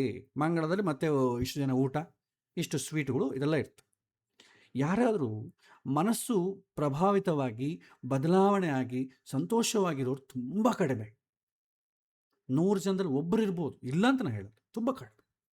ಹಾಗಾಗಿ ಕೈಲಾದಷ್ಟು ದಾನ ಮಾಡಿ ಅಷ್ಟೇ. ನಿಮ್ಮ ಹತ್ರ ಏನಿದೆ ಅದೇ ಮಾಡಿ, ಸಾಲ ಮಾಡ್ಕೊಂಡು ಮಾಡ್ಲಿಕ್ಕೆ ಹೋಗಬೇಡಿ. ಅದು ಯಾವ ದೇವರು ಮೆಚ್ಚುವಂಥ ಕೆಲಸ ಅಲ್ಲ. ದಾನ ಮಾಡಿದ್ರೆ ನಿಜವಾಗೂ ಪುಣ್ಯ ಬರುತ್ತೆ. ಶಾಸ್ತ್ರದಲ್ಲಿ ಹೇಳಿದೆ, ಇದು ನಮ್ಮ ಮಾತಲ್ಲ, ಶಾಸ್ತ್ರದಲ್ಲಿ ಹೇಳಿದೆ ಪುಣ್ಯ ಬರುತ್ತೆ ಅಂತ. ಭಗವದ್ಗೀತೆಯಲ್ಲಿ ಸಾಕ್ಷಾತ್ ಕೃಷ್ಣನೇ ಹೇಳಿದ್ದಾನೆ. ಕಳೆದ ಬಾರಿ ಕೃಷ್ಣ ಧರ್ಮರಾಜನ ಸಂವಾದದಲ್ಲಿ ಅದೇ ಬಂತು, ಪುಣ್ಯ ಬರುತ್ತೆ. ಪುಣ್ಯ ಅಂತಂದ್ರೆ ಏನು ತಿಳ್ಕೊಳ್ಬೇಕು. ಪುಣ್ಯ ಅಂತಂದರೆ ಏನು? ಕನ್ವರ್ಷನ್ ಫ್ಯಾಕ್ಟರ್ ಅಷ್ಟೆ. ಹಣ ನಿಮಗೆ ಬರೋ ಜನ್ಮಕ್ಕೆ ತೊಗೊಂಡೋಗ್ಬೇಕಾದ್ರೆ ಪುಣ್ಯ ಕನ್ವರ್ಟ್ ಆಗಬೇಕು. ಅದು ಹಣಕ್ಕೆ ಸಂಬಂಧಪಟ್ಟ ಪುಣ್ಯ, ಸಂತಾನಕ್ಕೆ ಸಂಬಂಧಪಟ್ಟ ಪುಣ್ಯದಲ್ಲೂ ಭಾಳ ವೇರಿ ಇರುತ್ತೆ, ಕ್ವಾಲಿಟೀಸ್ ಬೇರೆ ಇರುತ್ತೆ. ಹಣದಕ್ಕೆ ಬರುವಂಥ ಪುಣ್ಯವೇ ಬೇರೆ, ವಿದ್ಯೆಗೆ ಬರುವಂಥ ಪುಣ್ಯವೇ ಬೇರೆ. ನೀವು ವಿದ್ಯಾದಾನ ಮಾಡಿದ್ರೆ ವಿದ್ಯಾದಾನಕ್ಕೆ ಸಂಬಂಧಪಟ್ಟ ಪುಣ್ಯ ಬರ್ತದೆ. ಅದು ಬರೋ ಜನದಲ್ಲಿ ನಿಮ್ಮನ್ನು ವಿದ್ಯೆಯನ್ನು ಮತ್ತಿಷ್ಟು ಎಲಿವೇಟ್ ಮಾಡಲಿಕ್ಕೆ ಬೇಕಾದಂಥ ಸಹಕಾರ ಸಿಗತ್ತೆ. ನೀವು ಹಣದಿಂದ ಮಾಡಿದಂಥ ಪುಣ್ಯ ಬರೋ ಜನದಲ್ಲಿ ನಿಮಗೆ ಹಣ ಸಿಗತ್ತೆ ಅಷ್ಟೆ. ನೀವು ಬೇಕಾದ್ರೆ ಇದಕ್ಕೆ ಪ್ರಮಾಣ ಬೇಕು ಅಂತಂದರೆ ಅನುಶಾಸನ ಪರ್ವದಲ್ಲಿ, ಅದರಲ್ಲಿ ದಾನ ಧರ್ಮ ಪರ್ವದಲ್ಲಿ ಮಹೇಶ್ವರ, ರುದ್ರದೇವರು, ಪಾರ್ವತಿ ಅವರ ಸಂವಾದ ಬರುತ್ತೆ. ಅದರಲ್ಲಿ ನಿಮಗೆ ಎಕ್ಸಾಕ್ಟ್ಲಿ ಸಿಗುತ್ತೆ, ಪುಣ್ಯದ ಬಗ್ಗೆ ತುಂಬ ಕ್ಲಾರಿಟಿ ಸಿಗುತ್ತೆ. ಪುಣ್ಯ ಅಂದರೆ ಯಾವ ಪುಣ್ಯ? ಎಲ್ಲ ಪುಣ್ಯಗಳು ಒಂದೇನಾ? ನಾನು ಈಗ ಹಣ ಕೊಟ್ಟಿದ್ದೆ ಅಂದ್ಕೊಳ್ಳಿ, ಫ್ಯೂಚರ್ಲಿ ಎಲ್ಲ ಸಿಗುತ್ತಾ ನನಗೆ? ಸಾಧ್ಯವೇ ಇಲ್ಲ. ನೀವು ಏನು ಪುಣ್ಯ ಮಾಡಿರೋ ಅದೇ ಸಿಗುತ್ತೆ. ಅದಕ್ಕೆ ಮನುಷ್ಯನಾಗಿ ನಮ್ಮ ಕರ್ತವ್ಯಗಳನ್ನ ನಮ್ಮ ಕಣ್ಣು ಮುಂದೆ ಏನೇನು ಸಹಾಯ ಯಾರ್ಯಾರಿಗೆ ಮಾಡಬೇಕು ಮಾಡಿದರೆ ಮುಂದಿನ ಜನ್ಮದಲ್ಲಿ ಅದಾದ ಅನುಕೂಲ ಆಗ್ತದೆ. ಸೊ ಪುಣ್ಯ ಅಂತ ಅಂಬೋದು ಒಂದೇ ಫ್ಯಾಕ್ಟರ್ ಅಂದ್ಕೊಳ್ಬೇಡಿ, ಅದರಲ್ಲಿ ನಾನಾ ಬಗೆಯಾದಂಥ ವಿಚಾರಗಳಿದೆ. ಸೊ ಶಾಸ್ತ್ರದಲ್ಲಿ ಈ ಥರ ಹೇಳಿದ್ದಾರೆ, ಅದೇ ನಮಗೆ ಎವಿಡೆನ್ಸ್. ಮತ್ತು ನಾನು ಜೀವನದಲ್ಲಿ ಅನೇಕ ತಪ್ಪುಗಳು ಮಾಡಿದ್ದೇನೆ, ದಾನದಿಂದ ಪಾಪವು ಕಡಿಮೆ ಆಗಬಹುದೇ? ಇಲ್ಲಿ ಪುಣ್ಯ ಬೇರೆ ಪಾಪ ಬೇರೆ. ಪುಣ್ಯದಿಂದ ಪಾಪ ಕೊಚ್ಚಿಕೊಂಡು ಹೋಗಲ್ಲ, ಪಾಪದಿಂದ ಪುಣ್ಯ ಕೊಚ್ಚಿಕೊಂಡು ಹೋಗಲ್ಲ. ನೀವು ಸಮಾಜದಲ್ಲಿ ನೀವು ಇದನ್ನು ನೋಡ್ಬೋದು, ತುಂಬ ಕೆಟ್ಟವರಾಗಿರ್ತಾರೆ ಅವರು ಮತ್ತೆ ಶ್ರೀಮಂತರಾಗಿರ್ತಾರೆ. ಇದ್ದರೆ ಯಾವುದೋ ಒಂದೇ ಇರಬೇಕು, ಒಂದೇ ಪುಣ್ಯ ಇರಬೇಕು, ಒಂದೇ ಪಾಪ ಇರಬೇಕು. ಹಾಗೇನಿಲ್ಲ, ಎರಡೂ ಕೂಡ ಯುನೀಕ್. ಪುಣ್ಯದಿಂದ ನಿಮಗೆ ಸಂತೋಷ ಆಗ್ತದೆ, ಪಾಪದಿಂದ ದುಃಖ ಆಗ್ತದೆ. ಎರಡೂ ಕೂಡ ಸಪ್ರೇಟ್. ನಾನು ಪಾಪ ಮಾಡಿದ್ದೇನೆ ಹಾಗಾಗಿ ದಾನ ಮಾಡಿದರೆ ಪಾಪ ಹೋಗುತ್ತಾ? ಹೋಗಲ್ಲ. ಆದರೆ ಒಂದು ಕಾಲ ಒಂದಿದೆ, ಅದಕ್ಕೆ ಬೇರೆ ಇದೆ. ಅದು ಎಕ್ಸೆಪ್ಷನಲ್ ಕೇಸ್, ನಾರ್ಮಲ್ ಕೇಸ್ ಅಲ್ಲ. ಪಾಪವನ್ನು ಟ್ರಾನ್ಸ್ಫರ್ ಮಾಡುವಂಥದ್ದಿದೆ, ಪುಣ್ಯವನ್ನು ಟ್ರಾನ್ಸ್ಫರ್ ಮಾಡುವಂಥದ್ದಿದೆ. ನಿಮಗೆ ಕಥೆಗಳೆಲ್ಲ ಅನೇಕ ಕಡೆ ಬರ್ತದೆ. ಯಯಾತಿ ದೇವಯಾನಿ ಕತೆ ನಿಮಗೆ ಭಾಗವತದಲ್ಲಿ ಬರ್ತದೆ, ನಿಮಗೆ ಗೊತ್ತಿದೆ. ಯಯಾತಿ ತುಂಬ ಮೋಹಪರವಶನಾಗಿರ್ತಾನೆ. ಅವನು ಸಾಂಸಾರಿಕ ಸುಖ ಇನ್ನೂ ಪಡಿಬೇಕು ಅಂತ ಆಸೆ ಜಾಸ್ತಿ ಇರುತ್ತೆ. ಆವಾಗ ತನಗೆ ಶುಕ್ರಾಚಾರ್ಯರಿಂದ ಶಾಪ ಬರುತ್ತೆ, ವೃದ್ಧಾಪ್ಯ ಬಂದ್ಬಿಡ್ತದೆ, ಸಾಂಸಾರಿಕ ಭೋಗವನ್ನು ಮಾಡಲಿಕ್ಕಾಗಲ್ಲ. ಕೊರಗ್ತಾ ಇರ್ತಾರೆ. ಆದರೂ ಒಳಗೆ ಶರೀರ ಸಹಕಾರ ಮಾಡಲ್ಲ, ಒಳಗಿನಿಂದ ಮನಸ್ಸು ಬೇಕು, ದಾಂಪತ್ಯ ಜೀವನ ಇನ್ನಿಷ್ಟು ಬೇಕು ಅಂತ ಕೊರಗ್ತಾ ಇರ್ತದೆ. ಎಲ್ಲಿ ಈಡೇರದೆ ಸತ್ತೋಗ್ತೀನಿ ಅಂತಂಬ ಭಯ. ಯಾಕಂದರೆ ಆ ಥರ ಕೊನೆಗಾಲದಲ್ಲಿ ಈ ದಾಂಪತ್ಯ ಕಾಮುಕ ಸುಖನಾಗಿ ಸತ್ತರೆ ಶುಕ್ಲ ಚಿಂತೆ ಮತ್ತೆ ಅದೇನಾಗಿ ಅದು ಈ ಹಾವುಗಳಾಗಿ ಹುಡ್ತಾರೆ ಭಾಳ ಜನ. ಯಾಕಂದರೆ ಕಾಮ ಅಂತಂಬೋದಕ್ಕೆ ಪ್ರತೀಕ ಹಾವು. ಆ ಹಾವು ಅಂದರೆ ಭಯ ಕೂಡ ಇರ್ತದೆ. ಆ ಥರ ಜೀವನ ಬೇಡ ಅಂತ ಕೊರಗ್ತಾ ಇದ್ದಾಗ ಮಗ ಬರ್ತಾನೆ, ಚಿಕ್ಕ ಮಗ, ನನ್ನ ಯೌವನವನ್ನು ನಿನಗೆ ಕೊಡ್ತೇನೆ, ನೀನು ಭೋಗಿಸು. ಆವಾಗ ಇಂಟೆನ್ಷನಲ್ಲಿ ಟ್ರಾನ್ಸ್ಫರ್ ಮಾಡ್ತಾರೆ. ಆ ಥರ ಕೆಲವಿನ ಘಟನೆಗಳಿದೆ. ಈಗ ಸಾಧ್ಯ ಇಲ್ಲ, ಆ ಥರ ಟ್ರಾನ್ಸ್ಫರ್ ಮಾಡಲಿಕ್ಕಾಗಲ್ಲ. ಈಗ ಬ್ರಾಹ್ಮಣನಿಗೆ ನಮ್ಮ ಪಾಪವನ್ನು ಹಣದ ಮುಖಾಂತರ ಕೊಡ್ಬೋದೇ? ಸಾಧ್ಯ ಇಲ್ಲ. ಯಾಕಂದರೆ ತಗೊಳ್ಳೋನಿಗೆ ಆ ಅವೇರ್ನೆಸ್ ಇರಬೇಕು, ಕೊಡೋನು ಹೇಳಬೇಕು, ತಗೊಳ್ಳೋನಿಗೆ ಕೂಡ ಮಾನಸಿಕವಾಗಿ ಸಮ್ಮತವಾಗಿರಬೇಕು. ಎಷ್ಟೋ ಸಲ ನಾವು ನೋಡ್ತಾ ಇರ್ತೇವೆ, ಉಪ್ಪು ದಾನ ಮಾಡಿ ಅಂತ ಹೇಳ್ಬಿಡ್ತಾರೆ. ಉಪ್ಪು ಮಾಮೂಲಿ ಯಾರು ಸಾಲ್ಟ್ ತೊಗೊಳ್ಳಲ್ಲ ಯಾರು. ಆದರೂ ಪಾಪ ಕೆಲವಿನ ಜನ ಪಾಪ ಗೊತ್ತಿರಲ್ಲ, ಪಾಪ ಅವ್ರಿಗೆ ಏನೋ ಮೇಲೆ ಒಂದು 100 ರೂಪಾಯಿ ಇಡ್ತಾರೆ, ಒಂದು 500 ರೂಪಾಯಿ ಇಡ್ತಾರೆ, ಆ ದುಡ್ಡಿಗೋಸ್ಕರ ಪಾಪ ತೊಗೊಂಡ್ಬಿಡ್ತಾರೆ ಅವರು. ಆದರೆ ಅವರಿಗೆ ಟ್ರಾನ್ಸ್ಫರ್ ಆಗುತ್ತೆ. ಇವನು ಪಾಪಗಳು, ಇವನು ಏನೋ ದೊಡ್ಡ ದೋಷ ಇದೆ, ಮೃತ್ಯುಂಜಯ ದೋಷವೋ ಏನೋ ಒಂದು ದೋಷ ಇರ್ತದೆ, ಆ ದೋಷ ಅವನಿಗೆ ಟ್ರಾನ್ಸ್ಫರ್ ಆಗುತ್ತಾ? ಆಗೋದಿಲ್ಲ. ಯಾಕೆಂತಂದರೆ ಅವನಿಗೆ ಹೇಳಿ ಕೊಡಬೇಕು, ನೋಡಪ್ಪ ನನಗೆ ಈ ಥರ ದೋಷ ಇದೆ, ಆ ದೋಷವನ್ನು ನೀನು ಸ್ವೀಕಾರ ಮಾಡ್ತೀಯಾ ಅಂತಂದರೆ ಅವನು ಸ್ವಸ್ತಿ ಮಾಡ್ತೀನಿ ಅಂತ ಹೇಳಬೇಕು. ಅವನಿಗೆ ಬುದ್ಧಿಪೂರ್ವಕವಾಗಿ ಹೇಳಬೇಕು. ಅವನೇನೋ ಸಂಸ್ಕೃತದಲ್ಲಿ ಅಷ್ಟು ಹೇಳ್ಬಿಡಪ್ಪ ಅಂತಂದ್ರೆ ಸುಮ್ಮನೆ ಯಾರೋ ಒತ್ತಾಯದಿಂದ ಅವ್ನಿಗೇನು ಗೊತ್ತಿಲ್ಲಾರ್ದು ಹೇಳಿದ್ರೆ ಪ್ರಯೋಜನ ಇಲ್ಲ. ಪುರೋಹಿತರು ಹೇಳ್ತಾರೆ ಅಷ್ಟು ಅವನಿಗೆ ಹಿಂಗೆ ಆಶೀರ್ವಾದ ಮಾಡಿಬಿಡಪ್ಪ ಅಂತ ಹೇಳ್ತಾರೆ, ಅದು ವರ್ಕೌಟ್ ಆಗಲ್ಲ. ಇಂಟೆನ್ಷನ್ಲಿ ಬುದ್ಧಿಪೂರ್ವಕವಾಗಿ ನಾನು ಸ್ವೀಕಾರ ಮಾಡ್ತೇನೆ ಅಂತ ಹೇಳುವಂಥ ಬ್ರಾಹ್ಮಣ ಇರಬೇಕು. ಯಾಕಂದರೆ ಆ ಥರ ಬ್ರಾಹ್ಮಣರು ಹಿಂದೆ ಇದ್ದರು, ಅವ್ರು ಅದೇ ಥರ ಸ್ವೀಕಾರ ಮಾಡ್ತಿದ್ರು. ಅನುಗ್ರಹ ಅವ್ರಿಗೆಂದರೆ ಅವರು ಇರುವಂಥ ಬ್ರಹ್ಮ ತೇಜಸ್ಸಿನಿಂದ, ಅವರ ಅನುಷ್ಠಾನದಿಂದ ಆ ಪಾಪವನ್ನು ಸುಟ್ಟು ಭಸ್ಮವನ್ನು ಮಾಡಿಕೊಳ್ಳುವಂಥ ಕಾಲ ಒಂದಿತ್ತು. ಬಟ್ ಈಗ ಯಾರೂ ಇಲ್ಲ ಆ ಥರ. ನೀವು ಇಂಟೆನ್ಷನಲ್ಲಿ ನನ್ನ ಪಾಪ ನಿಮಗೆ ಸಾಗಾಗ್ತಾ ಇದ್ದೇನೆ, ದಯವಿಟ್ಟು ಈ ಹಣವನ್ನು ತಗೊಂಡು ನನ್ನ ಪಾಪವನ್ನು ಕೂಡ ಸ್ವೀಕಾರ ಮಾಡಿ ಅಂತ ನೀವು ಹೇಳಿದರೆ, ಅವನು ಬುದ್ಧಿಪೂರ್ವಕವಾಗಿ ನಾನು ಸ್ವೀಕಾರ ಮಾಡ್ತಾ ಇದ್ದೇನೆ ಅಂತ ಇಂಟೆನ್ಷನಲಿ ಪಾಸಿಟಿವ್ ಆಗಿ ಹೇಳಿದರೆ, ಆವಾಗ ನಿಮ್ಮ ಪಾಪ ಹೋಗುತ್ತೆ. ಆ ಥರ ಹೇಳೋರು ಯಾರೂ ಇಲ್ಲ. ಸೊ ಹಾಗಾಗಿ ಅದನ್ನು ಆ ಥರ ಟ್ರಾನ್ಸ್ಫರ್ ಮಾಡುವಂಥ ಸಿಸ್ಟಮ್ ಈಗಿಲ್ಲ. ಸೊ ಹಾಗಾಗಿ ಪುಣ್ಯವೇ ಪಾಪವೇ. ಇನ್ನು ಸಿಂಪಲಾಗಿ ಹೇಳಬೇಕಾದ್ರೆ, ನೀವು ಇನ್ನೊಬ್ಬರಿಗೆ ಏನಾದರೂ ಸಹಾಯ ಮಾಡಿದರೆ ಪುಣ್ಯ ಬರುತ್ತೆ. ಇನ್ನೊಬ್ಬರ ಹತ್ರದಿಂದ ನೀವೇನಾದರೂ ಸಹಾಯವನ್ನು ತಗೊಂಡ್ರೆ ಪುಣ್ಯ ಎಕ್ಸಾಸ್ಟ್ ಆಗುತ್ತೆ, ಕನ್ಸ್ಯೂಮ್ ಆಗುತ್ತೆ, ನಿಮ್ಮಲ್ಲಿರೋ ಪುಣ್ಯ ಕಡಿಮೆ ಆಗ್ತದೆ. ಯಾಕಂದರೆ ಪುಣ್ಯ ಕಡಿಮೆ ಕನ್ವರ್ಟ್ ಆಯಿತು, ಅವನ ಹತ್ರದಿಂದ ವಸ್ತು ಬಂತು. ನೀವು ಇರೋ ವಸ್ತು ಇನ್ನೊಬ್ಬನಿಗೆ ಕೊಟ್ಟರೆ ಅದು ಪುಣ್ಯವಾಗಿ ಕನ್ವರ್ಟ್ ಆಗ್ತದೆ, ಅಥವಾ ಇನ್ನೊಬ್ಬನ ಹತ್ರದಿಂದ ವಸ್ತು ತೊಗೊಂಡ್ರೆ ನಿಮ್ಮ ಪುಣ್ಯ ವಸ್ತುವಾಗಿ ಕನ್ವರ್ಟ್ ಆಗ್ತದೆ. ಸೊ ಪುಣ್ಯ ಕಡಿಮೆ ಆಗ್ತದೆ, ಇದು ನೆನಪಿಟ್ಕೊಳ್ಬೇಕು. ಪುಣ್ಯ ಹಾಗೆ ಅಕ್ಷಯವಾಗಿ ವೃದ್ಧಿ ಆಗ್ತಾ ಇರಲ್ಲ. ದೇವತೆಗಳು ಕೂಡ ಕ್ಷೀಣೆ ಪುಣ್ಯ ಮರ್ತ್ಯಲೋಕೆ, ಅವರು ಸುಖವನ್ನು ಅನುಭವಿಸಿ ಅದು ಕಡಿಮೆ ಆದಮೇಲೆ ಭೂಲೋಕದಲ್ಲಿ ಬಿದ್ದು ಬಿಡ್ತಾರೆ. ಮನುಷ್ಯರ ಸುಖವನ್ನು ಪುಣ್ಯವನ್ನು ಕರಗಿಸಿಕೊಂಡ್ರೆ ಇನ್ನು ಅಧೋಲೋಕದಲ್ಲಿ ಬಿಡ್ತೇವೆ, ಅಂದರೆ ಈ ಪಶುಪಕ್ಷಾದಿಗಳಾಗಿ ಬಿಡ್ತೇವೆ. ಯಾಕಂದರೆ ಅದು ಪುಣ್ಯ ಇರಲ್ಲ, ಪಾಪ. ಪುಣ್ಯ ಪಾಪ ಎರಡೂ ಸಮವಾಗಿದ್ದರೆ ಅವ ಮನುಷ್ಯನಾಗಿ ಹುಡ್ತಾರೆ. ಪುಣ್ಯನೇ ಇಲ್ಲ, ಬರೀ ಪಾಪ ಇದೆ ಅಂತಂದರೆ ಈ ಒಂದು ಇನ್ನೂ ನಮಗೆ ಡಿಮೋಷನ್ ಇರ್ತದೆ. ಇದು ಪುಣ್ಯದ ಕತೆ. ಇನ್ನು ಪಾಪದ ಕತೆಗೆ ಬರೋಣ. ನೀವು ಸಮಾಜಕ್ಕೆ ತೊಂದರೆ ಕೊಟ್ಟರೆ ನಿಮಗೆ ಪಾಪ ಬರುತ್ತೆ. ಸಮಾಜದಿಂದ ನೀವು ತೊಂದರೆ ಅನುಭವಿಸಲ್ಪಟ್ಟರೆ ಇರೋ ಪಾಪ ಹೋಗತ್ತೆ. ಆಲ್ರೆಡಿ ಪಾಪ ಇದಲ್ವ, ಅದು ಹೋಗಬೇಕಾದ್ರೆ ಸಮಾಜದಿಂದ ನಿಮಗೆ ಪ್ರತಿಕ್ರಿಯೆ ಬರ್ತದೆ. ಅದಕ್ಕೆ ಭಾಳ ದಿನ ಹೇಳ್ತಾರೆ, ಅಯ್ಯೋ ನಂಗೆ ಅವ್ರು ತೊಂದರೆ ಕೊಟ್ಟರು, ಅವನು ಬೈದ, ಅವಮಾನ ಆಯಿತು, ಏನು ಹಿಡಿಸ್ಕೋಬೇಕಾಗಿಲ್ಲ. ಯಾಕೆಂದರೆ ಹಿಂದಿನ ಜನ್ಮ ಪಾಪ ಹೋಯಿತು. ಅದಕ್ಕೆ ದಾಸರು ಹೇಳ್ತಾರೆ, ನಿಂದಕರಿರಬೇಕಯ್ಯ ಅಂತ ಹಾಡು ಹೇಳ್ತಾರೆ ದಾಸರು. ಯಾಕೆಂದರೆ ಅವನು ನನ್ನ ಬೈತಿದ್ದಾನೆ ಅಂತಂದರೆ ನನ್ನಲ್ಲಿರೋ ಪಾಪ ಕರಗಿ ಹೋಗ್ತದೆ. ಅದು ಅವನಿಗೆ ಮತ್ತೆ ಟ್ರಾನ್ಸ್ಫರ್ ಆಗ್ತದಾ ಇಲ್ಲ ಅಂಬೋದು ಬೇರೆ ವಿಚಾರ. ಕರಿಗೆ ಅಂತ ನನ್ನ ಹತ್ರದ್ದು ಕನ್ಸ್ಯೂಮ್ ಆಯಿತು. ನೀವು ಸಮಾಜವನ್ನು ತೊಂದರೆ ಕೊಟ್ಟರೆ ನಿಮಗೆ ಪಾಪ ಅಕ್ಯುಮುಲೇಟ್ ಆಗ್ತದೆ. ಸಮಾಜದಿಂದ ನಿಮಗೆ ತೊಂದರೆ ಕೊಟ್ಟರೆ ನಿಮಗೆ ಇರೋ ಪಾಪ ಹೋಗ್ತದೆ. ಇದು ಪುಣ್ಯ ಪಾಪಗಳ ಸಿಸ್ಟಮ್ ಇದೆ ಸೊಸೈಟಿಯಲ್ಲಿ. ಇದರ ಬೇಸ್ ಮೇಲೆ ನೀವು ಯಾವುದಾದ್ರೂ ಮಾಡ್ಬೋದು. ಸೊ ಅದು ನಮಗೇನಾಯ್ತು, ಇವತ್ತು ರಿವರ್ಸ್ ಆಯಿತು. ಸಮಾಜದಿಂದ ನಾವು ತಗೊಳ್ಳೋದು ಜಾಸ್ತಿ, ಹಾಗಾಗಿ ಪುಣ್ಯಕಾರಿಗೆ ಹೋಗ್ತಾ ಇದೆ. ಸಮಾಜದಿಂದ ನನ್ನ ಪ್ರತಿಕ್ರಿಯಿಸಬಾರದು, ನನ್ನನ್ನು ಯಾರೂ ಬೈಬಾರ್ದು ಅಂತಂಬೋದ್ರಿಂದ ಪಾಪ ಹಾಗೆ ಉಳ್ಕೋತಾ ಇದೆ. ಪುಣ್ಯ ಕರಿಗೆ ಹೋಗ್ತಾ ಇದೆ, ಪಾಪ ಉಳ್ಕೋತಾ ಇದೆ. ಹೀಗಿದ್ದಾಗ ಏನಾಗುತ್ತೆ, ಇದಕ್ಕಿಂತಲೂ ಇನ್ನೂ ವರ್ಸ್ಟಾಗಿ ನನ್ನ ಜನ್ಮ ಬರ್ತದೆ. ಹಾಗಾಗಿ ಸಾಧ್ಯವಾದಷ್ಟು ಸ್ವೀಕಾರ ಮಾಡೋದು ಕಡಿಮೆ ಮಾಡಬೇಕು. ಕೊಡೋದು ಜಾಸ್ತಿ ಬೆಳೆಸಿಕೊಂಡಾಗ ಪುಣ್ಯ ಅಕ್ಯುಮುಲೇಟ್ ಆಗ್ತದೆ. ಸಮಾಜದಿಂದ ನಾವು ತೊಂದರೆ ಕೊಡೋದು ಕಡಿಮೆ ಮಾಡಿ, ಸಮಾಜದಿಂದ ನಮಗೆ ತೊಂದರೆ ಆದರೆ ಅಕ್ಸೆಪ್ಟ್, ಇನ್ವೈಟ್ ಮಾಡಿ. ಅವಾಗೇನಾಗ್ತದೆ, ಪಾಪ ಕಡಿಮೆ ಆಗ್ತದೆ. ಬರೋ ಜನ್ಮದಲ್ಲಿ ಏನಾಗ್ತದೆ, ಇದಕ್ಕೆ ನಾವು ಉತ್ತಮವಾದಂಥ ಅವಕಾಶ ಸಿಗುತ್ತೆ. ನಾವು ಶಾಲೆಯಲ್ಲೂ ಅಷ್ಟೇ ಅಲ್ವಾ, ಶಾಲೆಯಲ್ಲಿ ಮಕ್ಕಳು ಚೆನ್ನಾಗಿ ಓದಿ ಆಟಗಳು ಕಡಿಮೆ ಆದಂದ್ಕೊಳ್ಳಿ, ಒಳ್ಳೆ ಮುಂದಿನ ಕ್ಲಾಸಿಗೆ ಹೋಗ್ತಾರೆ. ಆಟಗಳು ಜಾಸ್ತಿ, ಓದೋದು ಕಡಿಮೆ ಆಯ್ತು ಅಂದ್ಕೊಳ್ಳಿ, ಅದೇ ಕ್ಲಾಸಲ್ಲಿ ಇರ್ತಾನೆ. ಇನ್ನು 2-3 ಸಲ ನೋಡ್ತಾರೆ, ಇನ್ನು ಸಾಕು ಇವನು ಓದಿದ್ದಂತೇಳಿ ಮನೆಗೆ ಕಳಿಸ್ತಾರೆ. ಅದೇ ಸಿಸ್ಟಮೇ ಇಲ್ಲಿ ವರ್ಕ್ ಆಗ್ತದೆ. ಹಾಗಾಗಿ ದಾನ ಮಾಡಿದ್ರಿಂದ ಪಾಪ ಹೋಗಲ್ಲ. ಆದರೆ ಒಂದು ಉಂಟು, ಪಾಪವನ್ನು ಅನುಭವಿಸ್ಬೇಕಾದ್ರೆ ಕಷ್ಟ ಅಂತಂಬುದು ಬರ್ತದಲ್ಲ, ಆ ಕಷ್ಟವನ್ನು ಓವರ್ಕಮ್ ಮಾಡಲಿಕ್ಕೆ, ಸುಲಭವಾಗಿ ಓವರ್ಕಮ್ ಮಾಡಲಿಕ್ಕೆ ನಿಮಗೆ ಪುಣ್ಯ ಸಹಾಯ ಮಾಡ್ತದೆ. ನಿಮಗೆ ಅವಕಾಶಗಳು ಭಾಳ ಕೊಟ್ಬಿಡ್ತದೆ. ನಿಮಗೆ ಕಷ್ಟ ಬಂತಂದ್ಕೊಳ್ಳಿ, ಭಾಳ ಜನಕ್ಕೆ ಚಾಯ್ಸ್ ಇರಲ್ಲ, ಅದು ಪಡಲೇಬೇಕಾಗುತ್ತೆ. ಕೆಲವಿನ ಜನಕ್ಕೆ ಕಷ್ಟವೂ ಬರುತ್ತೆ, ಚಾಯ್ಸು ಸಿಗುತ್ತೆ. ನೀವು ಬೇಕಾದ್ರೆ ತಪ್ಪಿಸಿಕೊಳ್ಳೋಕ್ಕೆ ಬೇರೆ ಬೇರೆ ಮಾರ್ಗಗಳಿಗೆ ಹೋಗ್ಲಿಕ್ಕೆ ಚಾಯ್ಸ್ ಸಿಗ್ತದೆ. ಉದಾಹರಣೆಗೆ, ನಮಗೆ ಯಾವುದಾದ್ರೂ ಜನ್ಮ ಅಂತ ಹಿಂದಿನ ಜನ್ಮದಲ್ಲಿ ಒಳ್ಳೆ ಆಹಾರವನ್ನು ತಯಾರು ಮಾಡಿ ಬಡಿಸದೇ ಇದ್ದರೆ, ಇದು ಅನುಶಾಸನ ಪರ್ವದಲ್ಲಿ ರುದ್ರದೇವರು ಹೇಳುವಂಥ ಮಾತು. ಏನಾಗುತ್ತೆ, ಅವನಿಗೆ ಅಪಕ್ವಾಹಾರವನ್ನು ಬಡಿಸಿದ್ದಕ್ಕಾಗಿ, ದಾನ ಮಾಡಿದ್ದಕ್ಕಾಗಿ ಅವನಿಗೆ ಹೊಟ್ಟೆ ನೋವು ಬರುತ್ತೆ. ಯಾಕೆಂದರೆ ಇವನು ಒಳ್ಳೆಯ ಪದಾರ್ಥವನ್ನು ಬಡಿಸಿಲ್ಲ, ಆದ ಕಾರಣ ಅವನಿಗೆ ಹೊಟ್ಟೆ ನೋವಾಯಿತು ತಿಂದವನಿಗೆ. ಸೊ ಅದರ ಫಲವಾಗಿ ಇವನಿಗೆ ಹೊಟ್ಟೆ ನೋವು ಬಂತು. ಆದರೆ ಅದೇ ಸಮಯದಲ್ಲಿ ಅವನು ಮತ್ತೆ ತಪ್ಪು ತಿಳ್ಕೊಂಡು, ಅಯ್ಯೋ ಸರಿಯಾಗಿ ಬಡಿಸಿಲ್ಲ ಅಂತೇಳಿ ಅವನು ಹೋಗಿ ಕ್ಷಮೆ ಕೇಳ್ತಾನೆ. ದಯವಿಟ್ಟು ನನಗೆ ಗೊತ್ತಾಗ್ಲಿಲ್ಲ ರೀ, ದಯವಿಟ್ಟು ಕ್ಷಮಿಸ್ರಿ, ಇನ್ನೊಂದ್ಸಲ ಈ ಥರ ಮಾಡುವಾಗ ನೋಡ್ಕೊತಂತೆ ಅವ್ರನ್ನ ಕ್ಷಮಿಸು ಅಂತ ಕೇಳ್ತಾನೆ.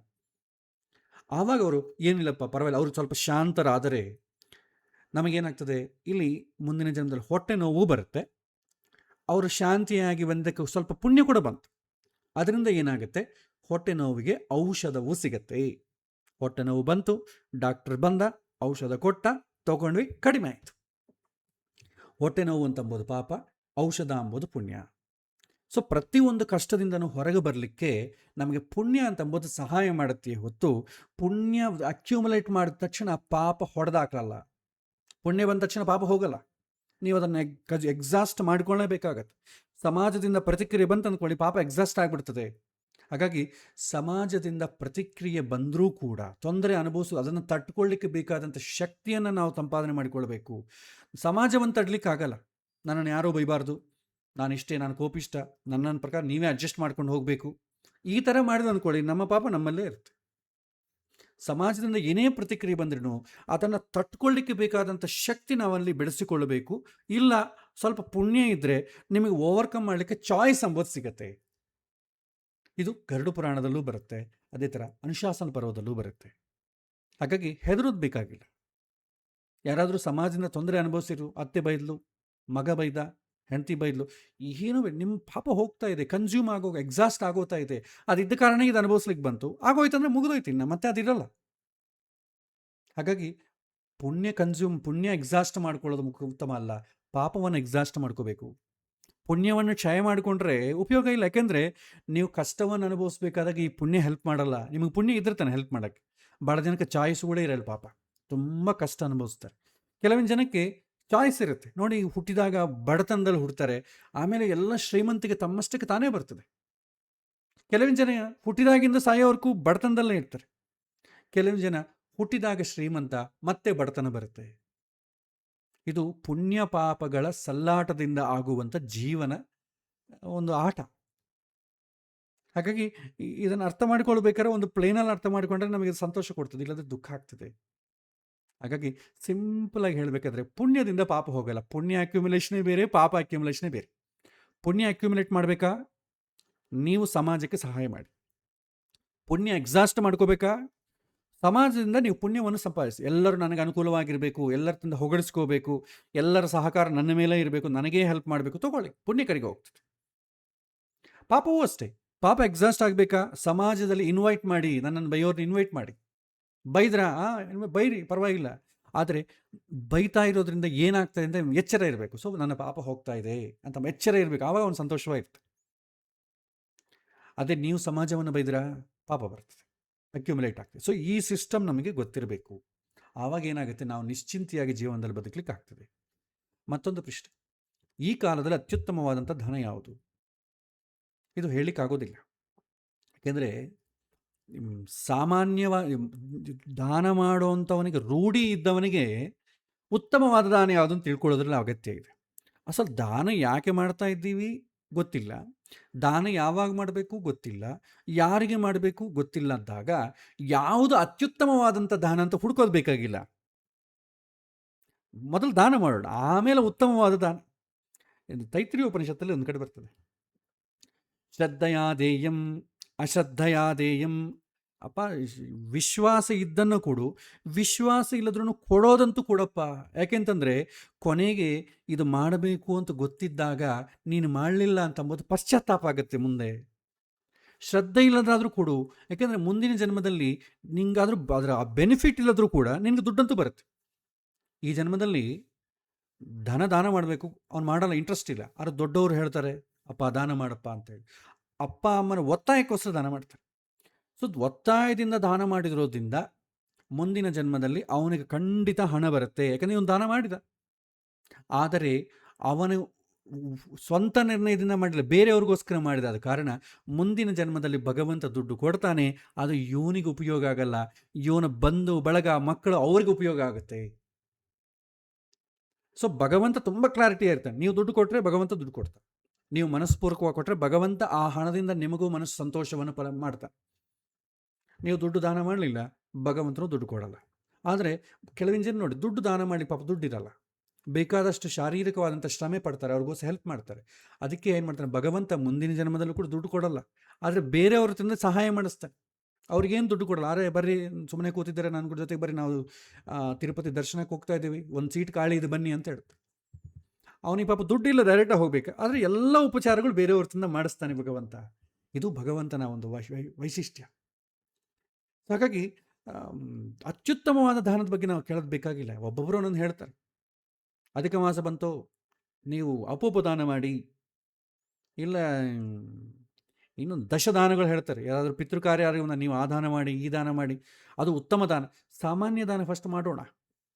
ಯಾಕೆಂದರೆ ಅತ್ಯುತ್ತಮವಾದಂಥ ದಾನ ಮಾಡಬೇಕಾದ್ರೆ ಅದು ಕೊಡೋನಿಗೆ ಅತ್ಯುತ್ತಮವಾದಂಥ ಎಲಿಜಿಬಿಲಿಟಿ ಇರಬೇಕು. ಅದು ಹುಡುಕಲಿಕ್ಕೆ ನಮಗೆ ಸದ್ಯ ಚಾನ್ಸಸ್ ಇದೆಯೋ ಇಲ್ಲ. ಸಾಮಾನ್ಯ ದಾನ ಮಾಡಬೇಕಾದ್ರೆ ಎಲಿಜಿಬಲ್ ಪರ್ಸನ್ ಹುಡುಕೋದು ಇವತ್ತಿನ ಕಷ್ಟವಾಗಿದೆ. ಅತ್ಯುತ್ತಮವಾದಂಥ ದಾನ ನೀವು ಹುಡುಕಿದ್ರೂ ಕೂಡ ಅದನ್ನು ಎಲಿಜಿಬಿಲಿಟಿ ಯಾರಿದ್ದಾರೆ, ತುಂಬ ಕಷ್ಟದ ಕೆಲಸ. ಹಾಗಾಗಿ ಯಾಕೆಂದರೆ ಲಾಸ್ಟ್ ಟೈಮ್ಲಿ ಯಾರೋ ಒಬ್ಬರು ಕೇಳಿ ಹೇಳಿದ್ರು, ಒಂದು ಮನೆಯನ್ನು ದಾನ ಮಾಡಬೇಕು, TTD ದಾನ ಮಾಡೋದು ಅಥವಾ ಬೇರೆ ಯಾರಿಗಿನ ದಾನ ಮಾಡೋದು, ಎಲಿಜಿಬಿಲಿಟಿ ಯಾರನ್ನ ಹುಡುಕ್ತೀರಿ? ತುಂಬ ಕಷ್ಟದ ಕೆಲಸ ಇದು. ಸೊ ಎಲಿಜಿಬಿಲಿಟಿ ಹುಡುಕ್ಬೇಕಾದ್ರೆ ತುಂಬ ಪ್ರಯತ್ನ ಮಾಡಬೇಕು. ಅದಕ್ಕೆ ನಿಜವಾದಂಥ ಎಲಿಜಿಬಲ್ ಪರ್ಸನ್ ಯಾರಿದ್ದಾನೆ, ಅವನು ಬ್ರಾಹ್ಮಣನಿಗೆ ದಾನ ಮಾಡಬೇಕು, ಅವನು ಬ್ರಹ್ಮಜ್ಞಾನವನ್ನು ಪಡೆಯುವಂಥವನಾಗಿರಬೇಕು, ಅವನ ಜೀವನವನ್ನು ಬರೀ ಅದಕ್ಕೆ ಮೀಸಲಿಟ್ಟು ಅಂಥವನಿಗೆ ದಾನ ಮಾಡಿದ್ರೆ ನಿಮಗೆ ಅನೇಕ ಥರದ ಆ ಕ್ವಾಲಿಟಿ ಆಫ್ ಪುಣ್ಯನೇ ಬೇರೆ. ಆದರೆ ಇವತ್ತಿನ ದಿನ ಮಾಡ್ಲಿಕ್ಕೆ ಆಗ್ತದ? ಅಂಥವನ್ನ ಹುಡುಕೋದಿಲ್ಲಿ. ಹುಡುಕ್ಬೇಕಾದ್ರೆ ಫಸ್ಟ್ ನಮಗೆ ಟೈಮ್ ಇರಬೇಕಲ್ಲ, ಅದೇ ದೊಡ್ಡ ಚಾಲೆಂಜಿಂಗ್. ನಾವು ದುಡ್ಡು ಬೇಕಾದ್ರೆ ಕೊಟ್ಬಿಡ್ತೀವಿ ರೀ, ಆದರೆ ಇದೆಲ್ಲ ಮಾಡೋದು ನಮ್ಗೆ ಕಷ್ಟ. ದುಡ್ಡು ಬೇಕಾದ್ರೆ ಕೊಟ್ಬಿಡ್ತೀವಿ. ಆದರೆ ಅವನನ್ನು ಎಷ್ಟೋ ಜನಕ್ಕೆ ನೋಡಿ ಸ್ವಯಂ ಪಾಕ ಈಗ ನಿಮಗೆ ದಶದಾನಗಳು ಮಾಡ್ತಾರೆ ನೋಡಿ. ಆ, ಪಾಪ ಈ ಅಂತ್ಯೇಷ್ಟಿ ಸಂಸ್ಕಾರದಲ್ಲಿ ಪಾಪ ತಂದೆ ಹೋಗಿರ್ತಾರೆ, ದಾನ ಮಾಡಬೇಕು, ಭೂದಾನ ಮಾಡಬೇಕು ಅಂತ ಹೇಳ್ತಾರೆ. ಭೂಮಿಯನ್ನು ಯಾರನ್ನ ದಾನ ಮಾಡ್ತಾರೆ? ಒಂದು ಎನ್ವಲಪ್ಪೇ 15 16 ದಾನ, ಷೋಡಶ ದಾನ, 16 ಎನ್ವಲಪ್. ಆ ಎನ್ವಲಪಲ್ಲಿ ದುಡ್ಡು ಹಾಕಿ ತುಂಬಿಕೊಟ್ಬಿಟ್ಟು, ದಟ್ ಈಸ್ ತುಂಬ ಈಸಿ. ಅವನಿಗೆ ಹಾಸಿಗೆ ತೊಗೊಂಡು ಬರಬೇಕು, ಯಾವನ ಕಷ್ಟಪಡ್ತಾನೆ? ಹಾಸಿಗೆ ಹೊತ್ಕೊಂಡು ಕರ್ಕೊಂಬಂದು ಅದನ್ನು ಕೆಳಗೆ ಹಾಕಿ ಅವರನ್ನು ಕೂಡಿಸಿ ಲಕ್ಷ್ಮೀನಾರಾಯಣ ಆವಾಹನ ಮಾಡಿ ಅವ್ರಿಗೆ ಇದೆಲ್ಲ ಗಲಾಟೆ ಅವಸರವಾ? ನೀವು ಹಾಸಿಗೆ ಕೊಂಡ್ಕೊಟ್ರಿ ದುಡ್ಡು ಕೊಟ್ಬಿಟ್ರೆ ಈಸಿ. ಅಷ್ಟು ಸುಲಭ ಅಲ್ಲ. Practical it is very difficult. ನೀವು ನಮಗೆ ದುಡ್ಡು ಕೂಡ ತುಂಬ ಈಸಿ. ನಿಜವಾದಂಥ ಎಲಿಜಿಬಿಲಿಟಿ ಪರ್ಸನ್ ಹುಡುಕಿಕೊಂಡು ಹೋಗಿ ಅವನಿಗೆ ಏನು ಅವಶ್ಯಕತೆ ಇದೆಯೋ ಅದನ್ನೇ ಕೊಡೋದೇ ಪುಣ್ಯ. ಪುಣ್ಯ ಸುಲಭ ಅಲ್ಲ ಸಂಪಾದನೆ ಮಾಡೋದು. ಅದು ಪ್ರವಚನದಲ್ಲಿ ಕೇಳಿದಷ್ಟು ಸುಲಭ ಅಲ್ಲ, ಪ್ರಯತ್ನ ಬೇಕು. ಅದಕ್ಕೆ ನಾನು ಹೇಳ್ತೇನೆ, ಉತ್ತಮವಾದಂಥ ದಾನಕ್ಕೆ ಹೋಗಬೇಡಿ. ನಿಮ್ಮ ಕಣ್ಣೆದುರಿಗೆ ಯಾರು ಸಹಾಯ ಇವನು ಅಪೇಕ್ಷಿಸ್ತಾ ಇದ್ದಾನೆ ಅಂತ ಕಾಣ್ತಾರೋ ಅಂಥವರಿಗೆ ದಾನ ಮಾಡಿ. ಉತ್ತಮ ದಾನ ಅಂತಂದರೆ ಹಣವನ್ನು ಬಿಟ್ಟು ಬೇರೆ ಎಲ್ಲ ದಾನ ಮಾಡಿದ್ರು ಉತ್ತಮವೇ. ಯಾಕಂದರೆ ಹಣದಿಂದ ತುಂಬ ಎಲಿಜಿಬಿಲಿಟಿ ನೀವು ನೋಡಬೇಕಾಗತ್ತೆ. ಅದು ತುಂಬ ಕಷ್ಟದ ಕೆಲಸ. ಆಮೇಲೆ ದೇವಾಲಯಕ್ಕೆ ಕೊಡೋದು ಶ್ರೇಷ್ಠವೇ ಅಥವಾ ಬಡವರಿಗೆ ಸಹಾಯ ಮಾಡುವುದು ಶ್ರೇಷ್ಠವೇ? ಇದು ನಾವು ಇದನ್ನು ಹೇಳಲಿಕ್ಕೆ ಆಗೋದಿಲ್ಲ. ಯಾಕಂದರೆ ಮೆಜಾರಿಟಿ ಟೆಂಪಲ್ಸ್ ಒಂಥರ ಕೆಲವಿನ ಟೆಂಪಲ್ಸ್ ಇದೆ, ಮೈನಾರಿಟಿ ಟೆಂಪಲ್ಸ್ ಕೆಲವಿಂದಿದೆ. ಯಾಕಂದ್ರೆ ನಾನು ಅಬ್ಸರ್ವ್ ಮಾಡಿದ್ದೇನೆ. ಒಬ್ಬೊಬ್ಬನ ಅರ್ಚಕ ಇರ್ತಾನೆ, ಪಾಪ ಏನು ಸಹಾಯ ಹಿಂದೆ ಮುಂದೆ ಏನಿರಲ್ಲ, ಯಾರಿಗೂ ಅದಕ್ಕೇನು ಏನಿರಲ್ಲ. ಪಾಪ ಅವನಿಗೇನು ಬರುತ್ತೆ ಅಥವಾ ಅವ್ರ ಮಕ್ಕಳು ಏನು ಕೊಟ್ಟಿರ್ತಾರೆ ಅದರಿಂದ ದೇವಸ್ಥಾನವನ್ನು ನಡ್ಸ್ಕೊಂಡು ಹೋಗ್ತಾ ಇರ್ತಾರೆ. ದೇವಸ್ಥಾನ ನಡಿಬೇಕಾದ್ರೆ ಏನು ಬೇಕ್ರಿ? ತುಂಬ ಕಡಿಮೆ, ಒಂದು ಹಾಲು ಪ್ಯಾಕೆಟು, ಒಂದು ಹೂವು. ಯಾಕೆಂದ್ರೆ ಅದನ್ನು ಕ್ಲೀನ್ ಮಾಡಬೇಕಂದ್ರೆ ಸಮಾಜದಲ್ಲಿ ಜನ ಬಂದು ಕ್ಲೀನ್ ಮಾಡ್ತಾರೆ. ಪ್ರಸಾದ ಮಾಡಲಿಕ್ಕೆ ಏನು ಬೇಕು? ಪದಾರ್ಥ ಬೇಕು. ಅದನ್ನು ಅವನೇ ಪ್ರೊವೈಡ್ ಮಾಡ್ಕೊಳ್ತಾನೆ. ಇಲ್ಲದೆ ಯಾರನ್ನ ಕೊಟ್ಟರೆ ಅವತ್ತಿನ ದಿನ ಪ್ರಸಾದ ಇಡ್ತಾನೆ, ಇಲ್ಲದೆ ಹಣ್ಣು ನೈವೇದ್ಯ ಮಾಡ್ತಾನೆ, ಒಂದು 2 ಹೂ ತಂದ್ಕೊಂಡು ತಾನೇ ಮಾಡ್ತಾನೆ. ಯಾರ ಹತ್ರ ಏನೂ ಎಕ್ಸ್ಪೆಕ್ಟ್ ಮಾಡಲ್ಲ. ಈ ಥರ ಇರೋರು ಇದ್ದಾರೆ. ಆ ಥರ ಟೆಂಪಲ್ಸ್ ಭಾಳ ಇವೆ, ಇಲ್ಲ ಅಂತ ಹೇಳೋಕ್ಕಲ್ಲ. ಆದರೆ ನಮ್ಮ ಕಣ್ಣಿಗೆ ಅದು ಕಾಣಲ್ಲ. ಯಾಕೆಂತಂದರೆ ಅಂಥ ಜಾಗಗಳಿಗೆ ನಾವು ಹೋಗಲ್ಲ. ನಾವು ಹೋಗೋದಲ್ಲ ಏನು, ದ ಫೇಮಸ್ ಟೆಂಪಲ್, ಎಲ್ಲರ ಬಾಯಲ್ಲಿ ಏನು ಹೇಳ್ತಾರೆ, ತುಂಬ ಪ್ರಚಾರ ಇರುವಂಥ ಟೆಂಪಲ್ಗೆ ನಾವು ಹೋಗೋದು. ಹಾಗಾಗಿ ಅದು ಹಾಗೆ ಇರ್ತದೆ. ಪ್ರಚಾರಕ್ಕೆ ಒಳಪಡಲದಂಥ ಟೆಂಪಲ್ಸ್ ಭಾಳ ಇದೆ. ಪ್ರಚಾರ ಬಯಸಿದಂಥ ಕೇವಲ ಭಗವಂತನಿಗೋಸ್ಕರವೇ ಸೇವೆ ಮಾಡ್ಕೊಂಡು ಬರ್ತಿದ್ದೇವೆ, ಯಾರ ಅಪೇಕ್ಷೆ ಇಲ್ಲ, ಭಗವಂತ ನಾನು ಇದ್ದಷ್ಟು ಕಾಲ ನನ್ನ ಹತ್ರ ಮಾಡಿಸ್ಕೊಳ್ಳಿ ಅಂತ ಹೇಳುವಂಥ ಅರ್ಚಕರು ಭಾಳ ಜನ ಇದ್ದಾರೆ. ಅಂಥ ಟೆಂಪಲ್ಸ್ ಇದೆ. ಅಂಥ ಟೆಂಪಲ್ಸ್ ಆರಾಮಾಗಿ ಕೊಡಿ. ಯಾಕೆಂದರೆ ಅವ್ರಿಗೆ ನೆಸೆಸಿಟಿ ಇದೆ. ಯಾರಿಗೆ ನೆಸೆಸಿಟಿ ಇದೆಯೋ ಅವರಿಗೆ ಕೊಡಿ, ತಿಳ್ಕೊಂಡು ಕೊಡಿ. ಸಾಧ್ಯವಾದಷ್ಟು ಹಣ ವಿಚಾರ ಅಲ್ಲದೆ ಬೇರೆ ಥರ ಮಾಡಿ. ಯಾಕಂದರೆ ಹಣ ಅದಕ್ಕೆ ಖರ್ಚಾಗುತ್ತೆ ಅಂತ ಹೇಳಲಿಕ್ಕಾಗಲ್ಲ. ಅವನ ವಿಶ್ವಾಸದ ಮೇಲೆ ಹೋಗುತ್ತೆ. ಅವನು ತುಂಬ ದಿನ ಸ್ಟಡಿ ಮಾಡಬೇಕಾಗತ್ತೆ. ಯಾಕಂದ್ರೆ ಅವನು ಅದಕ್ಕೆ ಉಪಯೋಗಿಸ್ತಾನೆ ಅಂತ ಏನು ಗ್ಯಾರಂಟಿ? ಏನು ಮಾಡ್ತಾನೆ? ಬ್ಯಾಂಕಲ್ಲಿ ಇಟ್ಕೊಂಡು ಸೇಫಾಗಿ ಎಷ್ಟೋ ಜನ ಟೆಂಪಲ್ಸ್ ಏನಾಗ್ತದೆ, ನಾವು ಹಣ ದಾನ ಮಾಡ್ತೇವೆ, ಅನ್ನದಾನ ಮಾಡಿದ್ದು ₹1,00,000 ಕೊಡ್ತೇವೆ. ಅವ್ರು ಅನ್ನದಾನ ಮಾಡ್ತಾರೆ, 10,000ಕ್ಕೆ ಮಾಡ್ತಾರೆ, 90,000 ಬ್ಯಾಂಕಲ್ಲಿ ಸೇವಿಂಗ್ಸ್ ಇರ್ತದೆ. ನೀವು ಕೊಟ್ಟಿದ್ದಷ್ಟೇ ಎಲ್ಲ ಮಾಡಲ್ಲ.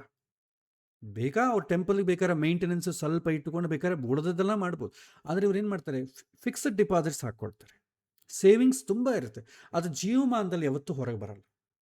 ನಾವೇ ಎಷ್ಟೋ ನಾವು ಜೀವನದಲ್ಲಿ ಚೆನ್ನಾಗಿರಬೇಕು ಅಂತ FDಗಳು ಏನೋ ಬೇಕಾದಷ್ಟು ಮಾಡ್ಕೊಂಡಿರ್ತೇವೆ, ಚಿನ್ನಾಭರಣಗಳೆಲ್ಲ ಇಟ್ಕೊಂಡಿರ್ತೇವೆ. ನಮ್ಮ ಜೀವನದಲ್ಲಿ ನಾವು ಎಷ್ಟು ತಿನ್ನಲಿಕ್ಕಾಗತ್ತೆ? ನಾವು ಹೋಗ್ತಾ ಹೋಗ್ತಾ ಏನಾಗುತ್ತೆ, ನಮ್ಮ ಇಂಟೇಕ್ ಕಡಿಮೆ ಆಗ್ತಾ ಹೋಗುತ್ತೆ. ಮಹಾ ಅಂತಂದರೆ 2 ಚಪಾತಿ ತಿನ್ಬಲ್ಲ. ಹೋಗ್ತಾ ಶುಗರು BP ಎಲ್ಲ ಬಂದ್ಬಿಡ್ತದೆ. ಬೆಳಿಗ್ಗೆ ಒಂದು 2 ಚಪಾತಿ, ಸಾಯಂಕಾಲ ಒಂದು 2 ಚಪಾತಿ. ಅದು ಮಾಡಿಕೊಳ್ಳಿಕ್ಕೆ ಕೂಡ ಜನಗಳು ಯಾರು ಸಿಗಲ್ಲ ನಮಗೆ. ಆ ಥರ ಇರ್ತದೆ. ಅದಕ್ಕೆ ಎಷ್ಟು ಖರ್ಚಾಗ್ತದೆ? ತುಂಬ ಕಡಿಮೆ ಖರ್ಚಾಗ್ತದೆ. ಆಲ್ರೆಡಿ ಮನೆ ಇದೆ, ಎಲ್ಲ ಹೋಗ್ಬೇಕಾದ್ರೆ ವ್ಯವಸ್ಥೆ ಇದೆ. ಸೊ ಜಾಸ್ತಿ ಬೇಕಾಗಿಲ್ಲ. ಆದರೆ ಬಿಕಾಸ್ ನಮಗೆ ಎಷ್ಟು ಬೇಕು ಅದಕ್ಕಿಂತಲೂ 100 ಟೈಮ್ಸ್ ಜಾಸ್ತಿ ನಾವು ಸೇವ್ ಮಾಡ್ಕೊಳ್ತೇವೆ. ಅದರಿಂದ ಏನಾಗುತ್ತೆ, ನಮ್ಮ ಜೀವಮಾನದಲ್ಲಿ ನಾವು ಮಾಡಬೇಕಾದಂಥ, ನಾವು ಉಪಯೋಗಿಸದೆ ಸಂತೋಷ ಪಡಲಿಕ್ಕೆ, ಸುಖ ಪಡಲಿಕ್ಕೆ, ತೃಪ್ತಿ ಪಡಲಿಕ್ಕೆ ಇಲ್ಲದ್ರೂ ಕೂಡ ಹಣವನ್ನು ಸುಮ್ಮನೆ ಸೇವ್ ಮಾಡ್ಕೊಂಡು ಹೋಗ್ತೀವಿ. ಅದು ಜೀವಮಾನದಲ್ಲಿ ಎಂದೂ ಉಪಯೋಗ ಆಗಲ್ಲ. ಮಕ್ಕಳಿಗೆ ಹೋಗ್ತದೆ, ಅವರು ನಮ್ಮ ಥರನೇ ಕಷ್ಟಪಡ್ತಾರೆ. ನಾವು ನಮ್ಮ ಥರ ಕಷ್ಟಪಡಬಾರ್ದು ಅಂತ ನಾವು ಮಾಡ್ತೇವೆ, ಅವ್ರು ನಿಜವೂ ನಮ್ಮ ಥರನೇ ಕಷ್ಟಪಡ್ತಾರೆ. ಸೊ ಹೀಗಾಗತ್ತೆ. ಸೊ ಹಾಗಾಗಿ ಪ್ರಯತ್ನಪೂರ್ವಕವಾಗಿ ಎಲಿಜಿಬಲ್ ಪರ್ಸನ್ ನೋಡಿ ದಾನ ಮಾಡಿ. ಅಂತರ ಟೆಂಪಲ್ಸ್ ಏನಾದರೂ ಇದ್ದರೆ ದಾನ ಮಾಡಿ. ಉಳಿದದ್ದು ಮಾಡಿದ್ರೆ ಏನಾಗುತ್ತೆ, ರಾಜಸನ್ಮಾನ ಪ್ರೆಸೆಂಟೆಡ್ ಬೈ, ಡೊನೇಟೆಡ್ ಬೈ. ನಿಮಗೊಂದು ಸರ್ಕಾರ ಸನ್ಮಾನ ಮಾಡ್ತಾರೆ. ಒಬ್ಬ ಬ್ರಾಹ್ಮಣನ ಜೀವನ ಹಾಳಾಗೋದೇ ಸನ್ಮಾನದಿಂದ. ಸನ್ಮಾನ ಮಾಡಿಬಿಟ್ರೆ ನೆಕ್ಸ್ಟ್ ಟೈಮ್ ಎಲ್ಲ ಅವನು ಅದೇ ಥರ ಸನ್ಮಾನ ಮಾಡಬೇಕು ಅಂತ ಎಕ್ಸ್ಪೆಕ್ಟ್ ಮಾಡ್ತಾನೆ. ₹1,00,000 ನೀವು ಇದ್ದವ್ರು ಕೊಡ್ತೀರಿ. ಇಲ್ಲದವನು ₹1,000 ಕೊಡ್ತಾನೆ. ಅವನಿಗೇನಾಗುತ್ತೆ ₹1,00,000 ಎತ್ಕೊಟ್ಟು ಮನಸ್ಸು ಹಾಗೆ ಇದಾಗೋಗುತ್ತದೆ. ನೆಕ್ಸ್ಟ್ ಟೈಮ್ ಯಾರು ಕೊಟ್ಟರು ಲಕ್ಷ ಕೊಡಬೇಕು ಅಂತ ಎಕ್ಸ್ಪೆಕ್ಟೇಷನ್ ಸ್ಟಾರ್ಟ್ ಆಗ್ತದೆ ಅವನಿಗೆ. ಅವನ ಜೀವನವನ್ನು ನಾವೇ ಹಾಳು ಮಾಡಿದಂಗೆ ಆಗ್ತದೆ.